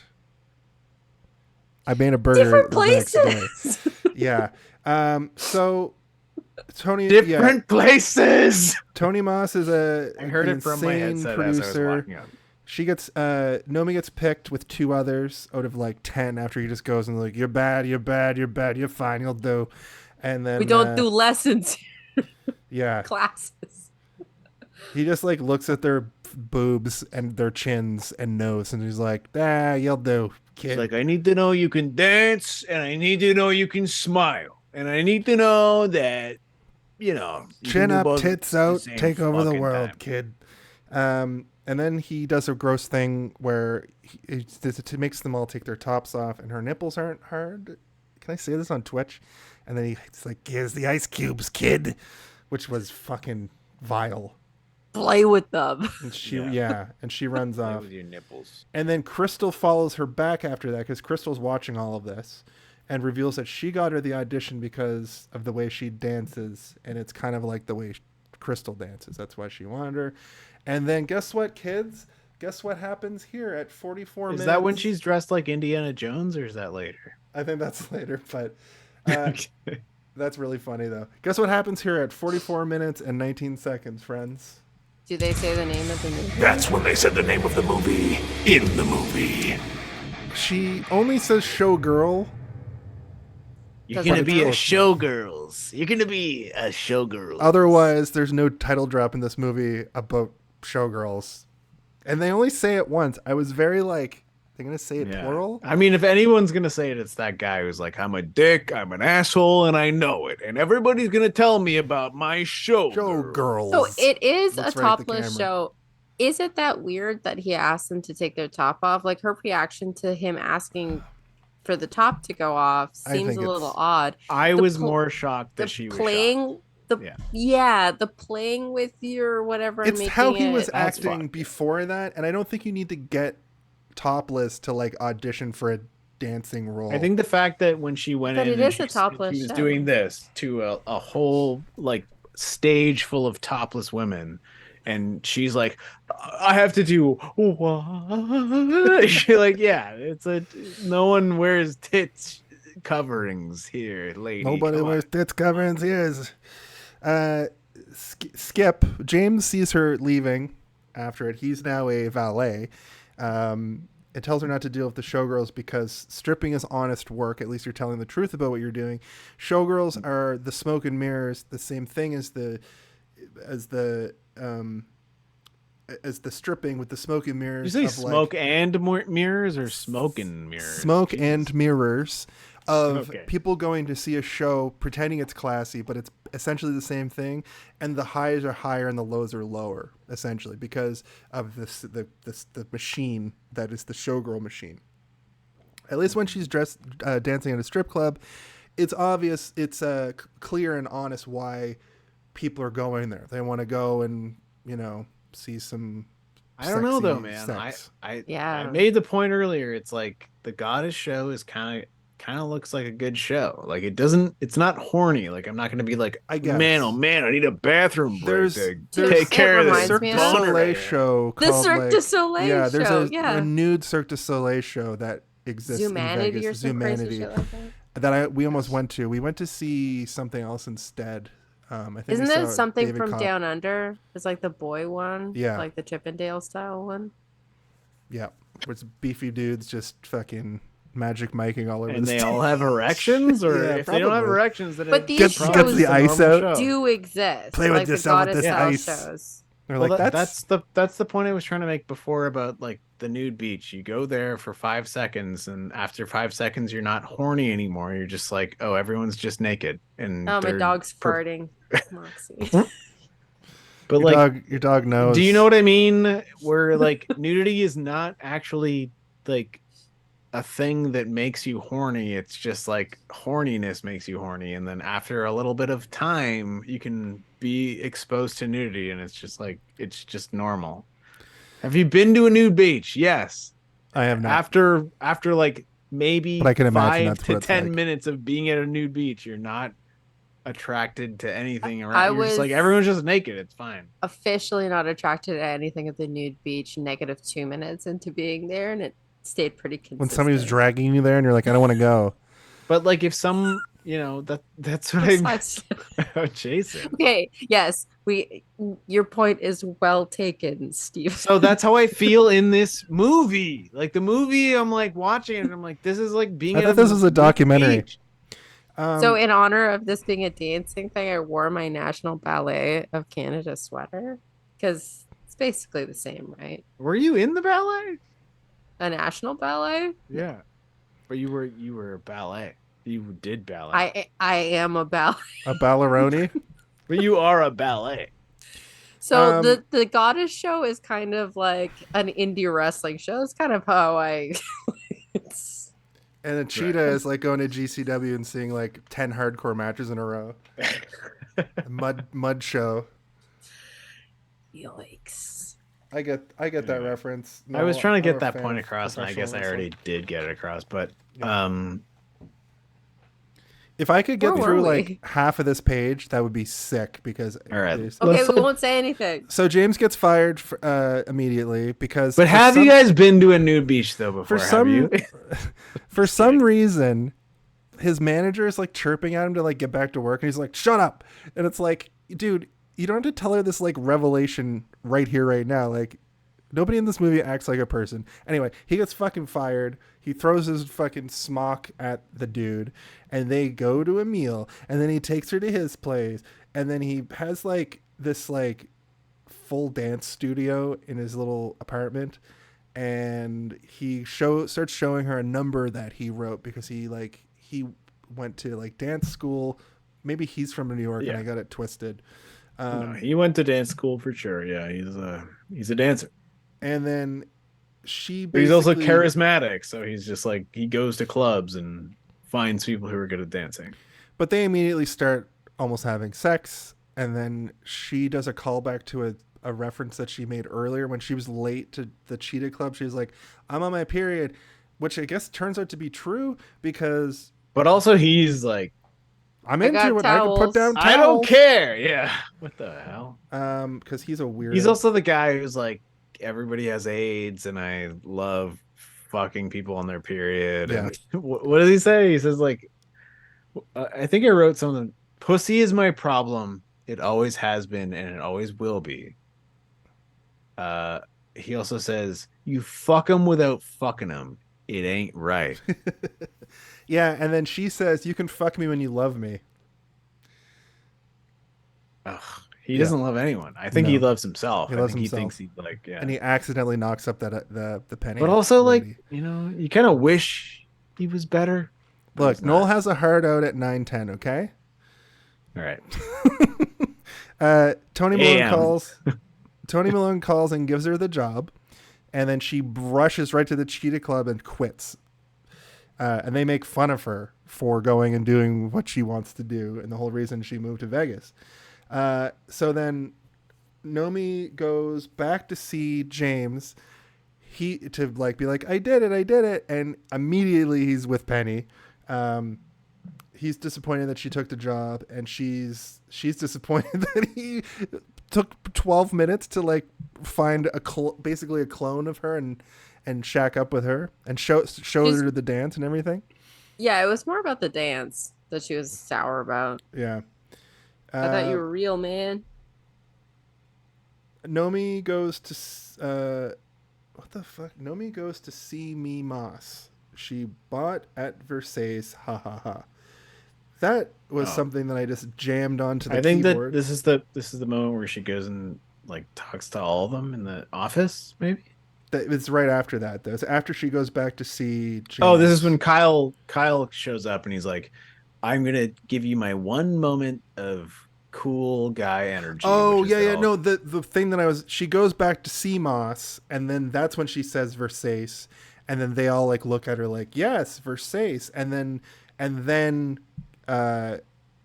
she gets the rundown: no food, no sun, don't lose your costumes or going on stage crying, find a man, find a job in the organization.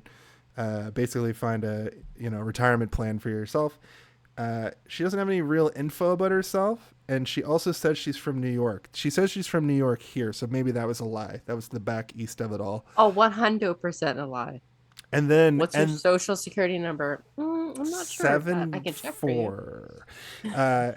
So Zack catches up with her near the elevators, and then he's like, "It's Versace, you turn up trunk."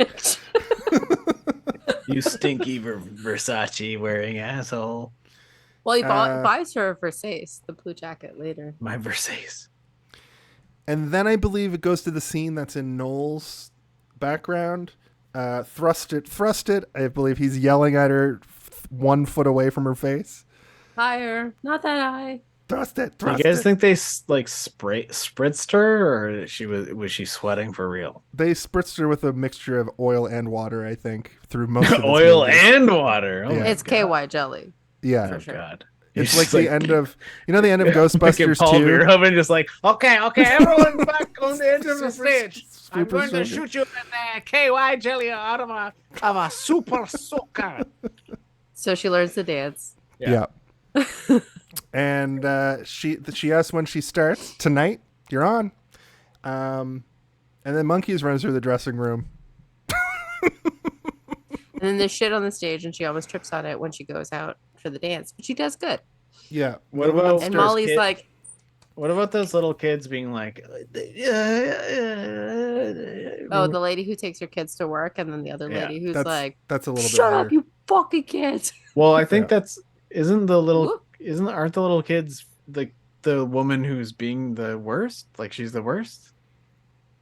Braids lady? The Braids white lady dreads? Yeah. Isn't she the one that has the kids? Am I wrong? She is the one with the kids. That's why she throws the beads. The beads on the floor. So I don't know if but did she put the beads on the floor because that woman was making comments to her? Or did she do it because she was just a bitch? I don't know. She was putting the bead because like the way that the eyes are, she's like I'm gonna get you. And like in movie language. Yeah, the kids thing is shot is a little bit later. So this is the part where I think Dreads offers her some blow, and she's like, "No, I'm not going to do that, but I will take the ice for my nips this time." And then she goes on stage. She does her first attempt, and then Zack sends her flowers, which is so nice. He's such a nice guy, or is he? Then James shows up to apologize in the most ham-fisted apology ever. And that's when he says, "I got a pussy problem, but I wrote that number for you." Pussy's always been my problem. It always will, and it always will be. Yeah, fuck that guy. I do kind of hope that he is in Pennies from Heaven. Like I've never seen. Is he? Yeah. The actual actor? Yeah. Holy shit. The more I learn about this movie, the more I actually want to watch it. Because I realize it's called Showgirls 2. It's one of those things like, they made American Psycho 2. Imagine Paul Verhoeven was a character in it. Like they got him to be just an actor. He's like, okay, I'll do it. Or have you guys seen Shock Treatment? The Rocky Horror? No. Sequel? I know about it, but I haven't seen it. Okay. I'm aware of it. Weird Sequels Month. Yes. American Psycho 2 starring Mila Kunis. So James also calls Zack a pimp due to his pimp car. So then the next scene is Cristal teaching Nomi, or she wants to teach Nomi, but then they go to lunch instead. And it's like, "You like brown rice and vegetables?" And they laugh. It's worse than dog food. And I've had dog food. And that's when I also wrote, what is this? Doggy chow. What is this dialogue? Jason was watching it and he's like eating actual like broccoli and brown rice. He's like, what the fuck? And he looks at his wife and Madison's like, don't listen to the movie, Jason. And you're like, God damn it. You have nice tits. I like nice tits. Actual line from the movie.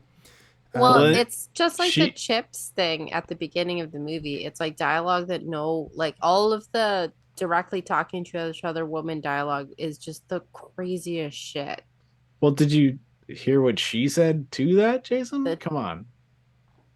What did she say to that? I like having nice tits. Oh, yeah. That's what her response was. And like, yeah, you're right. No, like, what the fuck? Oh, It's no, just, yeah, they're just that- talking about their tits. I did Well, write fuck that it. down. Ducky You have nice check. tits. I Yeah. like having nice tits. Yeah. Then they go back to the theater for some dancing, and they have like a half seduction scene, and then calls her a whore, and then And then she storms off. and then she storms out as is tradition, and then we go back to backstage for the next show, which I think is like the ice show. And this is when there's just kids there with all these like topless models around. That was like, why is that okay? It was fucking weird. Where else is she gonna put her kids? Since there's no daycare in Las Vegas. Have you never been in a situation where you've seen like a single mom have to drag her kids somewhere because Yeah, to babysitting has Walmart fallen through, or because to men are literally the an worst and office. take absolutely no accountability I for spent a lot of child rearing time- whatsoever. I spent a lot of time at my mom's office as a kid. I know that sometimes parents have to bring their kids places, but Well, if your job is Las Vegas showgirl, what are you gonna do? Like those, Yeah. like Hang out back behind stage with the monkeys. I Yeah. don't think it wasn't a common occurrence, but I think that that's actually probably the most real It's part probably of the this most whole reasonable movie. thing. Yeah. I also think that maybe that is way more common than people think. Like, if you're a Yeah. dancer, you know? Okay. You've sold me. You work at Cheetahs, maybe not. But maybe this like sort of upscale, semi-classy show for 1,000 people. Speaking Let's of all 1,000, pretend Not let's all pretend we're 5 years old for 1 second and being in a back room of our mom who's a Have you stripper. ever been to a nude beach? Steve, I think you've been to a nude beach, right? Is it like being Have you 5 guys years ever old? been to a nude beach? Just gotta ask you that one more time. So the agent guy Shut up, Phil, Mick Greenwood. the agent guy Phil shows up and offers her $1,000 to do a boat show on Cristal's recommendation. I knew that this was going to turn south. I don't see how Nomi didn't realize that this was going to turn south. It doesn't fully turn south, but it does get very like. There's a really edgy part of the scene at the end. She of course storms out once she's accosted by Phil and an Asian businessman to go back to their place and sing, quote unquote. Hear Caesar saying. Was the scene in The Simpsons where they're at a boat show and it's like, do you come with the boat? Is that referencing this or just the idea of this? Okay. I was kind of confused at the question. Hold on. So Can ask it again? in the episode of The Simpsons where there is a boat show and there's the Yeah. joke I've seen this where it's like, episode. do you come with the boat? And she goes, he, oh, you. Oh, that's a car show. That's why Oh, I it's a was car confused. show. Okay, Yeah. sorry. So then Nomi, of course, storms out after they heavily imply that it's the two... no. Well, that there, yeah. There's rape implied in that scene as well, Jason. I don't know if you know. Rape? Yes. I thought he was just like, come back to my place and we're going to bang it. Oh, Because you're yeah. whores. Because you're a That's couple rape, of man. whores. Is Okay, what is the Jesus. energy that I got. Jesus Christ. Sorry. At any rate, Nomi runs out. That's why she runs out. Yeah. She so goes- why she runs out is She This may be goes- the most legitimate her running out of a thing. Right. Yes. But she goes back to Zack. because she and didn't know she had to. Yeah. She goes back to Zack and complains. Now this is where I see, because after she complains and chews Phil out in front of her, and then as soon as she leaves, she's like, Zack's like, whatever, don't worry about it. I feel like there was a part of this where Zack set this up, knowing this was going to happen, knowing that Nomi would come complaining to him, so he could look like a hero in front of Nomi. Like this, I might be looking too deep into it. It might not be that complex, No, I think that's exactly what they were going for. but I think that's also exactly what they were going for. You're I do- dead on. Jason, don't doubt yourself. Yeah. Steve makes me doubt myself, so I do. What did I do that made you doubt yourself? Because sometimes when I say things, you're like, anyway, What did I do it?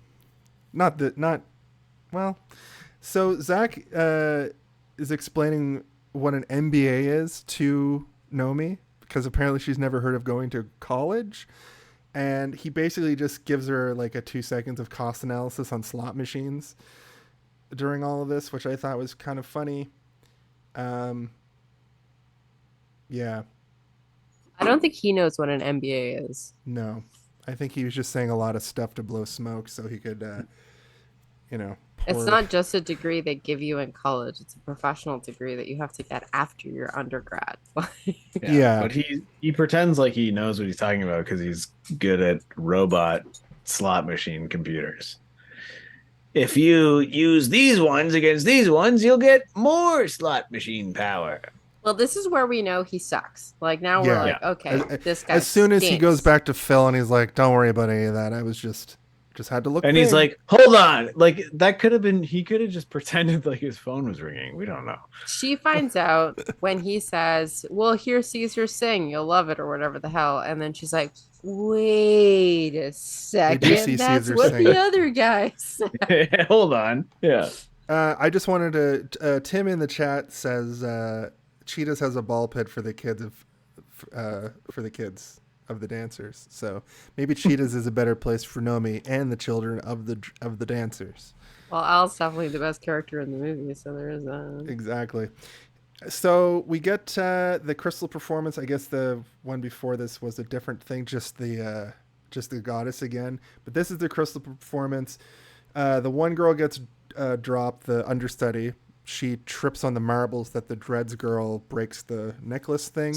I did want to talk about this, but like, if you guys don't want to talk about it, that's fine. That guy said, "Whoa, wait, so you're upset that I'm the only straight dancer in your dance troupe?" And then he goes up with them. And then he's not even the one dancing with her. Like, what the It's fuck? the knuckle sandwich guy, isn't it? The knuckle sandwich guy is the one being like, yeah, put your name on the fist as it goes up my ass or whatever. And you're like, well, I don't know what's going on. That continuity piece drove me bananas for a movie that has otherwise wrapped up most things and has pretty good continuity to not have the same dancer that she's supposed to be paired up with dancing with her on the stage. And also for it to be such a kind of like an exclamatory thing where it's like, I'm the only straight dancer in this entire room right now. Everyone else is gay. That also makes me be like, why? Maybe they didn't want the straight guy to drop her.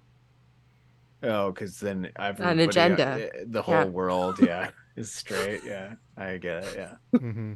The fuck. Anyway, the understudy is. So they slipped on fake plastic diamonds, and she broke her butt or whatever. She tears her knee. She tears her ACL, I think.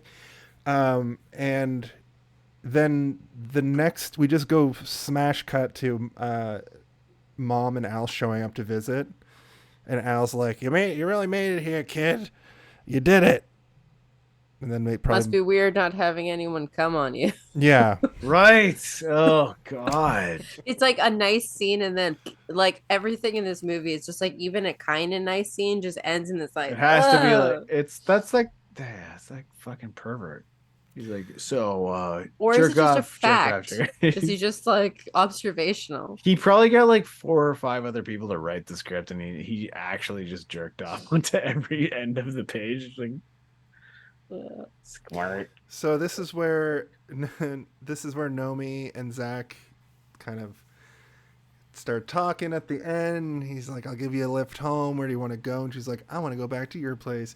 And then they have sexual intercourse in a pool, and this will go down in history as one of the craziest, weirdest sex scenes in any movie I've ever seen, past, present, or future. I remember it exactly from when I shouldn't have been seeing it as a kid, and seeing it now. It's just insane. It's so weird and grotesque. And he like pours Cristal all over, and then they have sex under a waterfall spray thing, and it's she's being waterboarded by a dolphin fountain. Exactly. Like yes. And then he offers her an audition to understudy. This is your time travel theory coming into play here. with the Jason, you're getting way too ahead of yourself. We have to talk about this. Do scene. we? The Because it makes scene, me yes, we wildly do. It's uncomfortable. fucking It's crazy. exactly like the cheetah dancing scene. It's like exactly the like movements that, are except for they're exactly the same. Yeah. nude. Yeah, that perfect. What do you have to say about it, Steve? There's not much more to I it. guess we don't have to talk about it, but like it is the most the least horny scene I've ever experienced in any movie. Like it sucks. It sucks. When I read that Paul V was going for like nothing titillating, everything grotesque, like that's the scene that comes to mind. Absolutely. Like that's the least. It's horny almost thing. comical. Like it is It is weirdly comical, almost I would comical. venture to yeah. say. I agree. Like it you know, like those movies with like Leslie Nielsen and like Mike Myers and like all the movies that seem Loaded Gun, off-putting for a specific Spy purpose. Hard. It almost seems like that, where it's like, imagine we can make one of those, but like with boobs in it, like where she's just like flopping do around. get- I'm like, You remember the what movie hell? Kyle MacGruber? MacLachlan butt? Is that the only male? Yes, but that's a nudity? good butt. That's a good In- butt. It's a fantastic butt. That's why In it's his all prime over butt. the place in Sex and the City. Yeah. Remember the movie MacGruber, where there's that like way too long scene? Did you guys see MacGruber? It's a dumb comedy. I don't know. So, anyway, there's a dumb scene. It's a parody of MacGyver with starring all the SNL people of the time, starring Will Forte. And there's like a scene where he has sex with a ghost in a graveyard, and it just goes on for too long. And this scene kind of reminds me of that. Yeah, I said what I said. Anyway, she goes back and tells Molly all about it, and Molly is surprisingly okay with her being like, "Yeah, I went and fucked one of the producers and got an audition." Molly's like, Well, it's because you, Molly is also like, you get it, girl." She probably did stuff which is bad, and like she also like exists in the world, but she's like existing in a world that any of us could probably more realistically exist in, right? Like we're Is not. that the point though, where she says, "Don't get in too deep" or something, and I still think so. gives her, Yeah, like, a I think morality it warning? is. Yeah, I think so. Yeah. Yeah. So she's never Or on was that board the with boat? anything. That might have been the boat part, actually, like the where she goes to the No, boat show. because she just disappears. Because Molly's just like, "Don't go to the boat show. Like, we don't like it." And then somehow she goes, even though presumably Right, she had right, to go right, home yeah. at some point and have another conversation with Molly, but like didn't heed the warning. And then Molly shows up again, and like you're like, And you're You're like, oh, I right. forgot about you, Molly. I hope nothing bad happens to you at any point. At in any this When point she in the comes next 50 back- minutes. from Yeah. that, Molly's like, "Are you on drugs?" And she's like, "Kinda." That's when she says, "Don't get sucked into it." Right. So Go yes, on. we go to Jesus the audition. I don't know. Sometimes movie's I way was too fucking looking at long. my phone for a sec. The audition goes on with a couple of the other people who are picked out to be the understudy. They want Nomi. At this point, Cristal confronts Kyle. I keep calling him Kyle in the notes because Kyle MacLachlan. MacLachlan. Kyle MacLachlan, Zack. his butt is great. We only get to see it for like maybe 3-4 seconds. He's the mayor Yeah. on Portlandia, and then Jason, come on. what? You guys didn't watch Portlandia? It's a Have you sketch- seen Twin Peaks? I Twin know. Peaks? Twin Peaks. Have you seen like Sex in the City? Trey Sex in the McDougal? City, or how about the old Dune? Yeah, I saw the old dude. It sucked. So Right. Cristal confronts Zack, and he's like, "Are you jealous I fucked her, or jealous I did before you?" Which is valid. Cristal's pissed off because I think That might be the most honest line in the movie, I think. Yeah. Yeah. And that goes back to what we were talking about at the very beginning of the whole like story arc of Cristal. She's trying to play mind games because she only knows how to play mind games with people. That's what it seems like. Then we get then Cristal confronts Nomi. They're pissed off. I wrote the other girls are poised. What the fuck does that mean? Anyway, we get that weird nail scene where she's like doing her nails, and she's like, maybe you can come in here and do my nails. Oh, I'm Nails. sorry. Is this the first time that nails ever brought up? I don't think so. It's I think not that at all. every single time. There's that so much they- like You know the elbow sex in Rocky Horror? It's like Yeah. just I honestly do also think that like the nail thing is kind of good. Like as much as we hate Easter House or whatever the fuck his name is, the nail thing is maybe kind of great. Like am I wrong? Oh, Does the nail thing suck? I'm sorry. I think it's good. I think it's really good. I think what I wrote, what this scene is when Cristal or Nomi goes back to her dressing area and Nomi's sitting there talking shit to the other dancers, and then she's like, after all, I don't want you to be my understudy. you're whoring. Yeah, but you can come do my nails anytime. Anytime. But that's And then she how changes her uses it. mind But she uses because it. she doesn't want that whore. She's too old for that I young don't want your whore whole nail. blood on my Whatever. nails. Then Nails. we get the random scene that's just let's catch up with James and see what he's up to like a week later, and he's doing great. He's doing his new routine at the club. Everybody hates it, and they want the strippers to come on stage. Which I was like, what is the point of this? Get the real dancers off the stage. Exactly. Boo. Boo.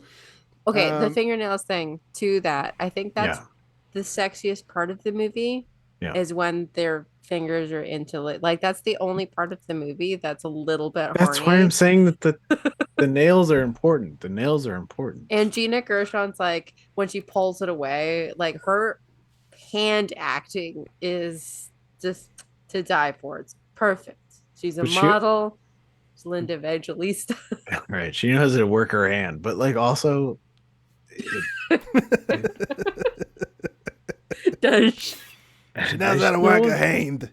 I think you guys just have hand fetish shit. Is what I'm learning.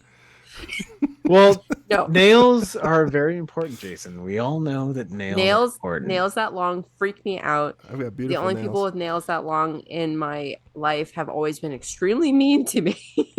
Yeah. That's true. I've had some good long nails. What? Nothing. I didn't say anything. I didn't say nothing. anything about anything. Come on now. We learned that James is going to marry Penny, and they're going to go off and make a sequel because she's pregante. Pregnant. She's Pregnant. pregnant. Pregnant. So yeah, I kind of skipped over. This is where she's like, you're not going to be my understudy, and also you can do my nails, you hooer. And then we get the weird Leather Daddy industrial show where the leather girl, yeah, it's very suggestive. They're dancing together, and they're dancing together like Nomi is the understudy, which I thought was a strange choice, because they dance together in that like leather scene. And then she fucking, after the show's over, she just boots her down the stairs, and then her unreliable witness is old white hair, Julie, white dreads. She was nowhere near her. No, and also she goes Julie. Like this when she pushes her. Everybody Molly around... saw though, yeah. and Molly is not pleased that she has pushed her down the stairs. Yeah. But the only reason that we know that this is gonna hold up is because she didn't beef on Diamond Feet or whatever we want to call her when she threw her diamonds Julie. out. Yeah. Julie, yeah. Oh yeah, they have sort of an unspoken. Like, well, because she didn't throw her under the bus, so like she looks at her and she's like, I saw the whole thing. She fucking fell on her own. She stumbled on her own fucking feet. She was nowhere near her. At this point, Nomi has made the full heel turn. I would venture to guess that this is at this point of the movie, it is the. If you had to pick one, what do you think the Home Alone is the Home Alone? In my opinion, someone please tell me when the Home Alone. I really gotta know. When is the Home Alone of it all? What is the Home Alone of it all? Now that's the Home Alone of it all. I think it is. It's Christmas. It's Christmas every single time, every week. Get a little bit of Christmas. If you guys want to interject, let's talk about this for a second. In my opinion, when she kicks her down the stairs, whoa! Oh my god! You're gonna trip somebody. She's gonna kill somebody over here. What are your guys' Home Alones of it all? Okay, so admittedly, I don't know what the hell this segment means. Can you explain it to me as though I'm Oh, stupid? of course. Thank you for So can you asking, just Noel. explain? Yeah. The Home Alone of it all is the point in the movie, much like the Wait, movie the Home Home Alone, Alone of it all. where Kevin McAllister slaps down the blueprint and decides that he's going to Saw-style murder these intruders, cartoon style. And I posit that every movie has one of these moments where that's what you came to the movie to see. So in this movie, I third want to act? see. Yes, It's the trailer. That's the joke. Imagine like when you were watching a trailer for a movie. What is essentially- what were you there? What were you there to see? Yeah. Okay, so like I'm waiting for this moment, like screw the other hour of this movie, but like bam, we're there. Bam. Merv's gonna Yeah, take a fucking exactly. a fucking paint can to the face. Okay. I have a Home Alone of it all then. Yeah. That's why I ask Oh, you. That's why I I'm ask allowed you to for go? it. The Home Alone of it all for me is when she goes into the audition and have you eaten today? No, would you like burger, fries, and soda? Get her some brown rice, vegetables, and a bottle of Evian. Okay, Nomi will blend you in. No, just watch. And then that for me is the Home Alone of it all. The first time that you see her doing her own full dance. Okay. Cool. Steve, do you have a Home Alone of it all? I mean, it's called Showgirls. It's called Showgirls, guys. I don't know if I have an actual Home Alone of it Like all. the whole- I think I gotta put these beads away before someone falls. And breaks all their necks. Tears both their ACLs and their MCLs. this is gonna be a weird one. I feel like I should wait for Noel to come back so that I can confirm or deny if I'm this is here. real. I'm here. I'm over here. We're probably So- all up in Noel's head right now. It's not my favorite part, and it's not my like least favorite part, but it's the part that makes me feel like she as a person is hitting the home alone of it all is, and it's when Molly brings her in and she's like, running around like, holy fucking shit, this is crazy. And Paul Verhoeven's like, yes, go crazier. You have to run up and run down and figure out where you go. And then the moment where she goes, am I allowed to go up here? And they all say, yeah, go up there. And she goes up on top and starts to, that's the Home Alone of it all for me. Excellent. I love that. I thought that would be it too. It's kind of her. She's mirroring the people and like, oh. It's when she can go up and Yeah. and she can watch it all. Yeah, that's the Home Alone. So yeah. Also, during so Nomi's fully turned heel. She's kicked this woman down the stairs. Then we get a shot of like the owner, the producer, Moss and Zack are with the owner of the whole place, going like, who do we get to replace Cristal? And they have the gall to say Janet Jackson and Paula Abdul, who in 1995 were two of the biggest stars in the world. Well, Paula Abdul was only Janet Jackson In the world. They were pretty big.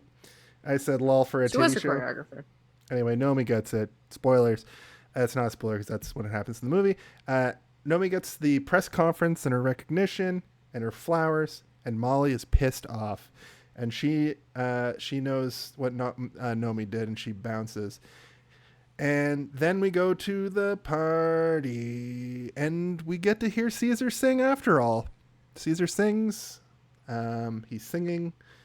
And then Molly shows up after all because she wants to meet that Andrew Carver guy. And Dreads, white person Dreads asks, she's like, little status quo, I scratch your back, you scratch mine. Not in so many words. Says, I saw what you did. Maybe I could be your understudy. In All About Eve, in the last scenes, the lady who usurped Betty Davis's role has some younger lady break into her room and like idolize her and be like, so it's like the circle of life. So that's what Julie's doing. Absolutely. Basically, Andrew Carver's gross to Nomi, and then Nomi introduces Molly to Andrew, and then a bunch of stuff happens. What happens? Well, I don't want to like say it because it's not just SA. It's like Molly gets violently multi-person by Andrew assaulted. Yeah. Okay. Yes, multi-person assaulted, and it's it's like pretty graphic. Maybe the worst thing that's ever happened. It might be the worst in a movie that I like. It might be the worst thing in a movie that I didn't remember happening. Also, that's how much it caught me off guard. Like I didn't remember this. It's disgusting. It's gross. It's the worst thing that has ever happened in any movie. That like why did they? Paul V and Joe E both regretted putting it in the movie, and they said it was a mistake. Yeah. And it was. It reeks of like, you know how long it takes for action making movie. a movie though. Like why the fuck did they how many people had to like okay this? So it took it took a crazy amount of time to film, like 8 hours or more, and apparently the actors had like a horrible time. There was no intimacy coordinator or anything like that. Like she just like, so not only was it awful in the movie, but the actual production of it was also awful and abusive to the actress. That's so brutal. I hate it. Yeah. If you want to see that, you can go watch it yourself, or you can watch an edited version that I guess they play at drag shows that doesn't have that in it. I would say watch the most censored version of this movie you can find. And I'm not like a censorship person. I don't think things should be censored. And there's nothing that happens. No, but it's just, I don't think anything happens during that scene because it cuts back and forth between what's her name and the other one. And I don't think anything happens to Nomi that you need to watch. You can just, as soon as she goes into the room, just fast forward. What it is that she's like falling in love with the guy, Kyle MacLachlan's character, and they're like, oh, and then it's just her being like, oh, and then it cuts back to her friend just being horribly Port Doggy in the chat says, can you say hello, Porter? So there you go. Hi, Porter. You kind of came in at a weird time. Yeah, dude's a little bummed out. Let's just just move on. So Zack confronts Nomi now and calls her by her name, like her real name, and unloads her rap sheet, including several solicitation for prostitution charges, crack possession, and her mom killed her dad and then killed herself. So murder suey. No. The dad. The dad was the murderer. Yeah. The dad killed the mom and then himself. Okay, I wrote it down in reverse. I'm sorry. Yeah. Jason wrote it down in reverse in the way that he would want his parents to kill each other. How come you can say that? But I'm sorry. I'm sorry. Wrong, I'm sorry. You say that to me. As I said it, I knew I was. Shit, Steven just got canceled. Wow, 19. I've never been canceled before. What are they saying about me? And also, right after we talked about putting a regrettable thing in a movie, you put a regrettable thing in this podcast. So that's perfect. Perfect. It's symmetry. So a murder suey. Jason, are your parents both alive? So her name is Polly. Did y'all clock throughout the movie when they call her Pollyanna, the way that she goes to it? Because Polly's her name. Yeah. The Pollyanna thing is like, that's somebody off the back of a turn-up trunk. And absolutely, it's interesting. I didn't pick it up until you just noticed it, but they made it every time they said Pollyanna, I think it's 2 times throughout the movie. You're right. She does look at the person like, that's good. I like that. Thank you for clocking that. Yeah, I watched the movie good. I watched it real good. So much so that I got the murder suey right. Right. So he's like, how much did you charge? 50? 100? Sometimes 100. And then she spits in his face, and this is the grossest loogie I've ever seen. But have you ever seen? It's probably KY jelly. Have you guys ever seen somebody get so close to somebody's face before spitting on their face. Yeah. That was so good. That was The maybe one of episode the of best It's Always Sunny spits I've ever seen. where the gang cracks the Liberty Bell every time Charlie spits in Cricket's face in that. Okay, but hold on. Similar. Jason. There are like 10 other times in this movie where she does the same thing where she does this like cracked sort of like face where she's moving into somebody and then she does something. And I'll say that one is the best one, but like, do you remember when she like does it to the what's his name, Al? Yeah. Old meat face. She does it constantly. She does a good job of that. She does It's a good. true. She'll sneak up on you and spit in your face. Like, You know that's what's what she another does. great spit? movie spit in Titanic, where Rose spits in Billy Zane's face. Right? Yeah. It's a Oh good yeah. one, it's a good one. Because she learned from. Just kidding. I'm just kidding. It's planned and payoff. Actually, it wasn't in the original script. Kate Winslet was just like, "What if I spit at you?" I mean, fuck And it. it worked. I Just think spit it was directly KY into his jelly. mouth.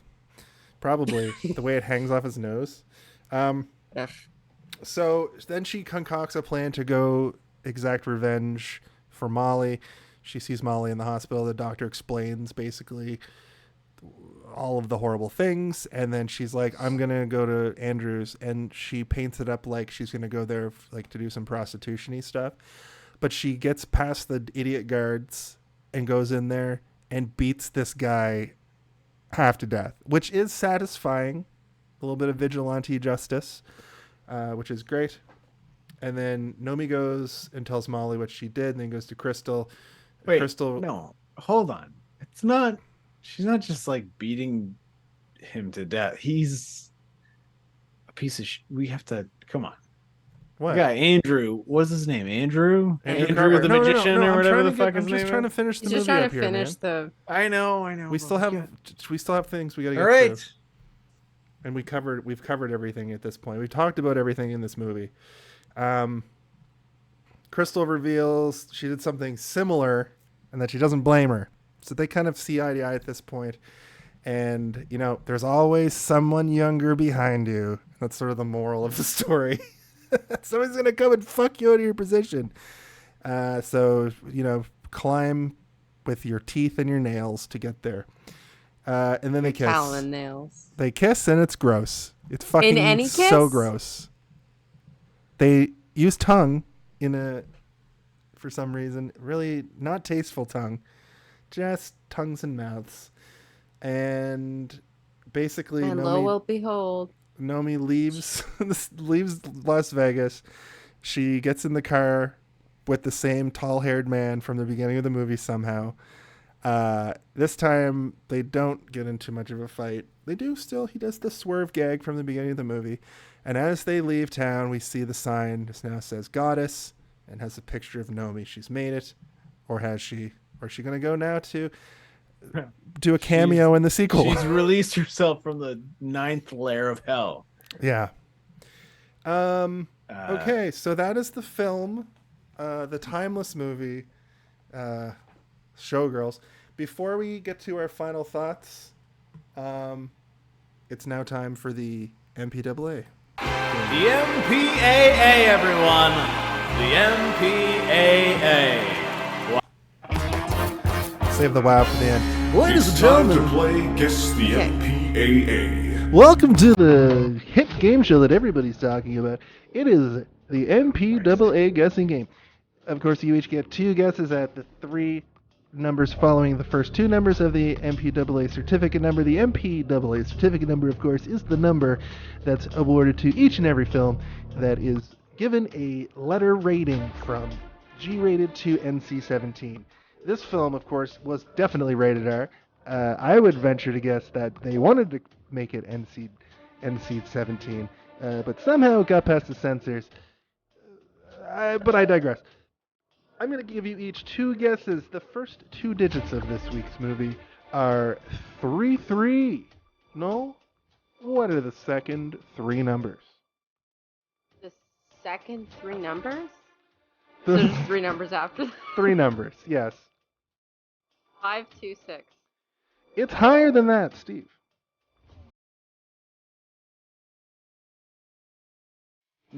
988. It's lower than that, no. 754. Ooh. Steve, the final guess, higher than that.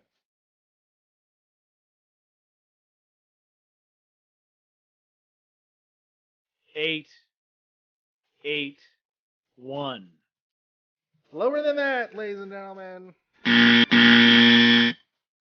Jesus Christ. Lower than that. One day we'll get it. Lower than that. Lower than that, ladies and gentlemen. Once again, for the 4th or 5th week in a row, we do not have a winner. However, The MPAA, everyone. The MPAA. Wow. So every movie gets one of these numbers. that's right. And where do you find the number? At the Like end of the the box? very end of the movie, if you want to try. Also, not every movie gets them. Not every movie. Most movies, though. I found a site you can look them up. If, like, for instance, last week, the MP rating went by, but the movie wasn't upscaled to HD, so it was just a blur. So I had to go do some digging. We have Is this a commonly known thing? no. It's stupid. No. It's This is a thing that we decided to learn. I just want to know more about it. That's like You're like, hold on. Wait a our minute. previous co-host just wanted to shout out the MPAA certificate number on every movie, which we were always confused by, so I gamified it. And I haven't come up with a better game to do at the end. So until we come up with a better game, well, it's kind of fun. It's The precise. MPAA, everyone. The MPAA. Wow. but it is, of course, that time of the show where we give our final thoughts, our ratings, and our plugs. So here we go. Wait, it is NC-17. It's time for our final thoughts. So is the final thoughts the rating or the final thoughts and then there's a rating?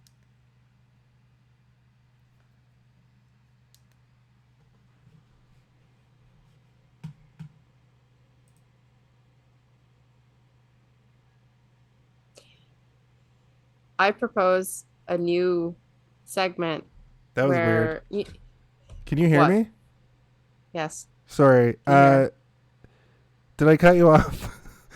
I couldn't hear anything for a second, and I thought We my all headset died. could hear you, though. Okay.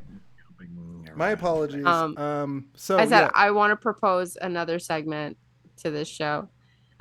You know, at the end of Rocky Horror, one of the callbacks at like the very, very end when they're leaving is it's time for the Rocky Horror punchline. I guess Yeah. we can't use your phone. Yes. So the punchline for this one was Al joking? Oh, the blowjob thing. Yeah, I don't think he was, but I think he was. If he makes that joke and gets what he wants, then I guess he wins. But if the 'Cause person I is too honestly don't smart, know. because I think Penny would have done it, but I don't think Nomi would have done it. Well, Penny is like, was I he like to- kidding? I like to think that the last joke of this movie is like somebody pulling a knife out of their butt once again and being like, "You're, it's time to go. Take me home." Speaking of taking it home, I've made it a tradition around these parts to allow the guest to go first. So, Noel, why don't you give us your final thoughts? And if you have a rating, whether it be out of 5 or 10 or a number, or just a jokey, funny rating, hit us with that. I don't know, this movie is everything and nothing all at the same time. I think that I land on I like this movie, but I don't like how we got there. And I don't like many aspects of it. And I would fast forward through huge chunks of it. But I fast forward through chunks of movies that I like that are known to be good as well, just because I get bored. And I have no attention span. I can see that. But I like Nomi. Like, I like her. I think she's the weirdest cat But she becomes pretty compelling. Like her story gets really compelling. And like I was like Steven was saying earlier, I think that the movie she starts at 11 and the movie doesn't, and then the movie moves up to an 11 and kind of like meets her, and that's where she starts to dip down and becomes like an actual like a real character and somebody who you can, I don't know, what's the thing where you're like, I see you. It is almost Identify? 11, tired as fuck. Well, not identify, but like whatever. Anyway, empathize. You can empathize with her. That was the next thing And I then was the gonna movie say. has a rape, and then it just all falls to fuck. Yeah. But I think like I like Nomi. I like Gina Gershon. I think I like the movie. I think it's more compelling than people give it. I don't think it's a feminist masterpiece. I'm not sure how much you can reclaim this movie. People have tried to reclaim this movie, but a lot's been written about it. So it's a fascinating study. I do wonder what it would be like if it got released now. Like, I don't think Basic Instinct would do well if it was released now. I think people would hate that movie. And that's the good one. Yeah. What would this one be? I don't think you can make this movie now. Like, you just can't. You can't. So we're rating for it. I think on a scale of like Burlesque to Showgirls, Burlesque being the one with Christina Aguilera, and remember that movie? No, Real on a scale of Lady Burlesque. Marmalade. No, I thought you were talking about Bring It On. Spirit Finger, the guy that came in, Spirit Fingers. From Burlesque to Glitter, I give this movie a Showgirls. Yeah. You're rating What I this wanna- movie with what it is. What I want to, if you sat me down and said you can watch Fight Club again or you can watch Showgirls again without fast forwarding, I would watch Showgirls again without fast forwarding. Holy Okay. shit.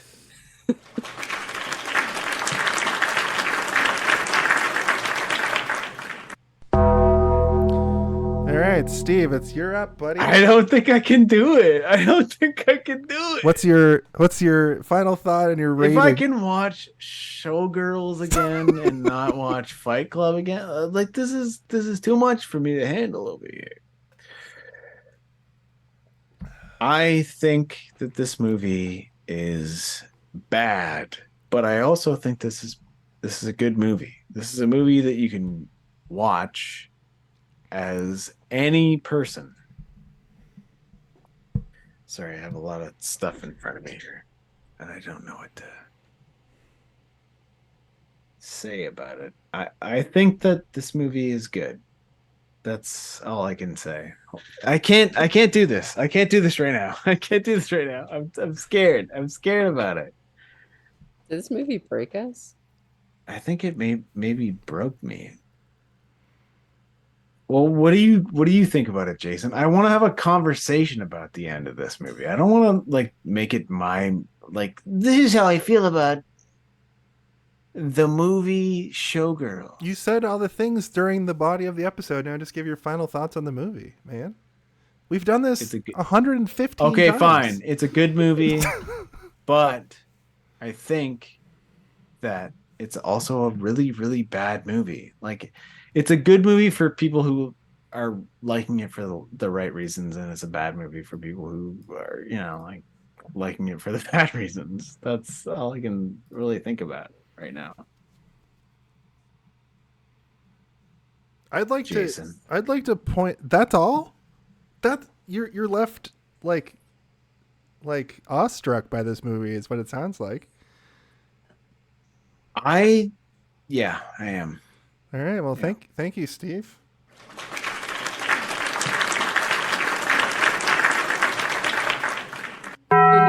Also, congratulations, Steve. I also have to pee really bad. I have to pee. Congratulations, Steve. I just want to give you your flowers. This is your 100th episode.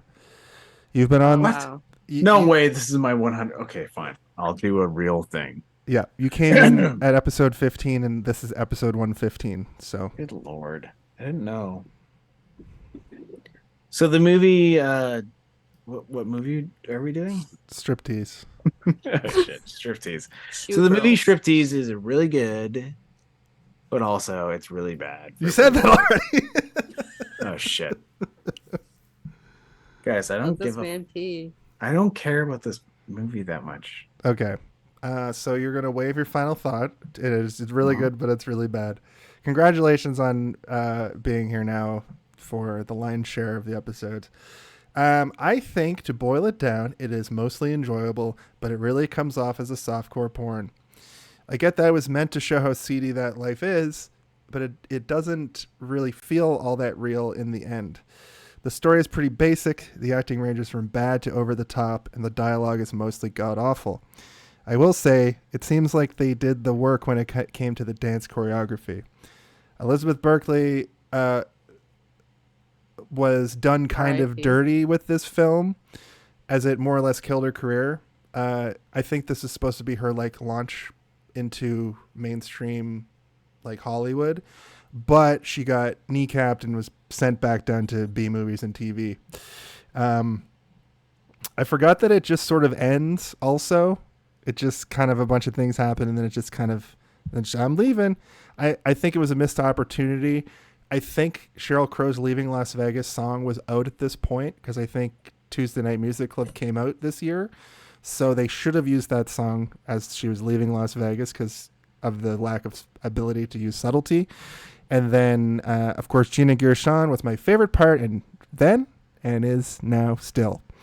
I really want to give this movie a 2 out of 5. It feels like a parody of a better movie that doesn't exist. I give this movie a weird fuck in a pool after getting drenched in Cristal. Paul Verhoeven is a madman. That's my final thought for the movie. Showgirl. So before we get out of here, I've never seen Steve just have a lack of words. I mean, I can give my actual one if you want. Well, did you write one down, or do you have? Are you? Well, I have my right letterboxed one. I could go into that if you guys want. I mean, if you want to. I think it's funny that this movie broke your brain. One of I my don't. notes I was, who shaves without water and in a boa? Right? I couldn't think of a good thing to write for this movie other than like barf. But gross, but Barf. cinematography good. Yeah, I get that. I wrote mine right off the dome as soon as I was done. So, because this one I wanted to say things about, But if that's that, if do you want to read your letterbox or do you want to just get out of here? We're at 11 on the dot. I just read my letterbox and it's like not even much better than what I just said, which was nothing. So, Barf in It's a capital weird letters. movie. It's a weird Yeah. movie very because weird. it's not all bad. There's too much rape in it for it to be good. See, No, it is too weird for rape to be good. You're right. There's Yeah. no good rape in this movie, and it's all bad rape, and like everything about it is maybe a little bit rapey. Like too much. everything is rapey. Yeah. Even Okay. Right. Okay. Yeah. So, Noel, since you were our guest this week, I'd like to give you the floor to plug some stuff. If you want to plug your stuff, where can we find you on the interwebs? You're gonna be at Cheetahs. Oh, he's frozen. Yeah. He's It's- frozen. Now it's me and you. What? Noel, I would like to give you some time to Oh, tell no. you what you need to do, which is do whatever you need to Do do the right thing. now. Okay, Am I back? if you want me to talk about something that Am I back? has nothing to do with rape and to be much more articulate than I was on this show, Yeah. you are back. Keep Okay. going. You can check me out at Stick Taps and Stitches. It's a podcast about hockey where there is, I promise, no rape and almost no feminism because it's hockey. So catch me there on Spotify and all the other podcasts, blah, blah, blah. And it's not just me. There are two boys. So if you don't like hearing women talk, there's still two men on the podcast. So. Yeah. Awesome. We Thank all you. love wieners. So, Jason? Space Cadet Tim, I'm tired. Space Cadet Tim in the chat frozen. says, "Can you hear me?" Yeah, we can hear you Okay. now. Me and you are not frozen, right? No, not at all. Yeah. Am I frozen in a funny position? I'm not talking at about least? you, Jason. I'm talking about Noel. Your brains are frozen. Only we are not frozen. I congratulate all The of nips you. are frozen. I'm not frozen on the on Twitch. That's weird. I congratulate all. This is from Tim. I congratulate all of you for finding so much to talk about in this movie, and we talked about it for 3 hours. I would like to plug this show. You can find us on most social media at Hey, did you see this one? Jesus Christ. Well, you got to plug your own show at the new podcast. I'm going to start doing that so people know where to find us. You can find us on Jason, Instagram. we can't hear you. We can hear each other, but we can't hear you, man. You're fucking going off the rails here. You freeze and then you speed up. So you Yeah. just said, watch this podcast. And I didn't see that. Oh. We're having a good time over here laughing I about think it Wait. might be just you guys because it looks fine on. I don't think so, because we're doing all right.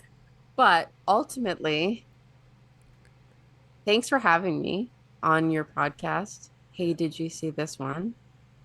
Which Yeah. everyone should Anyway, tune into. Thanks to the people in the chat. Yeah. Is he frozen again? no, I'm not frozen. I'm listening to it on But also, Twitch, yeah, and it sounds everyone fine. who's in the chat, yeah. Ultimately, oh yeah, sorry. Oh, he's back. Noel, ask the question that's asked each and every week, please. Hey, did you see this one?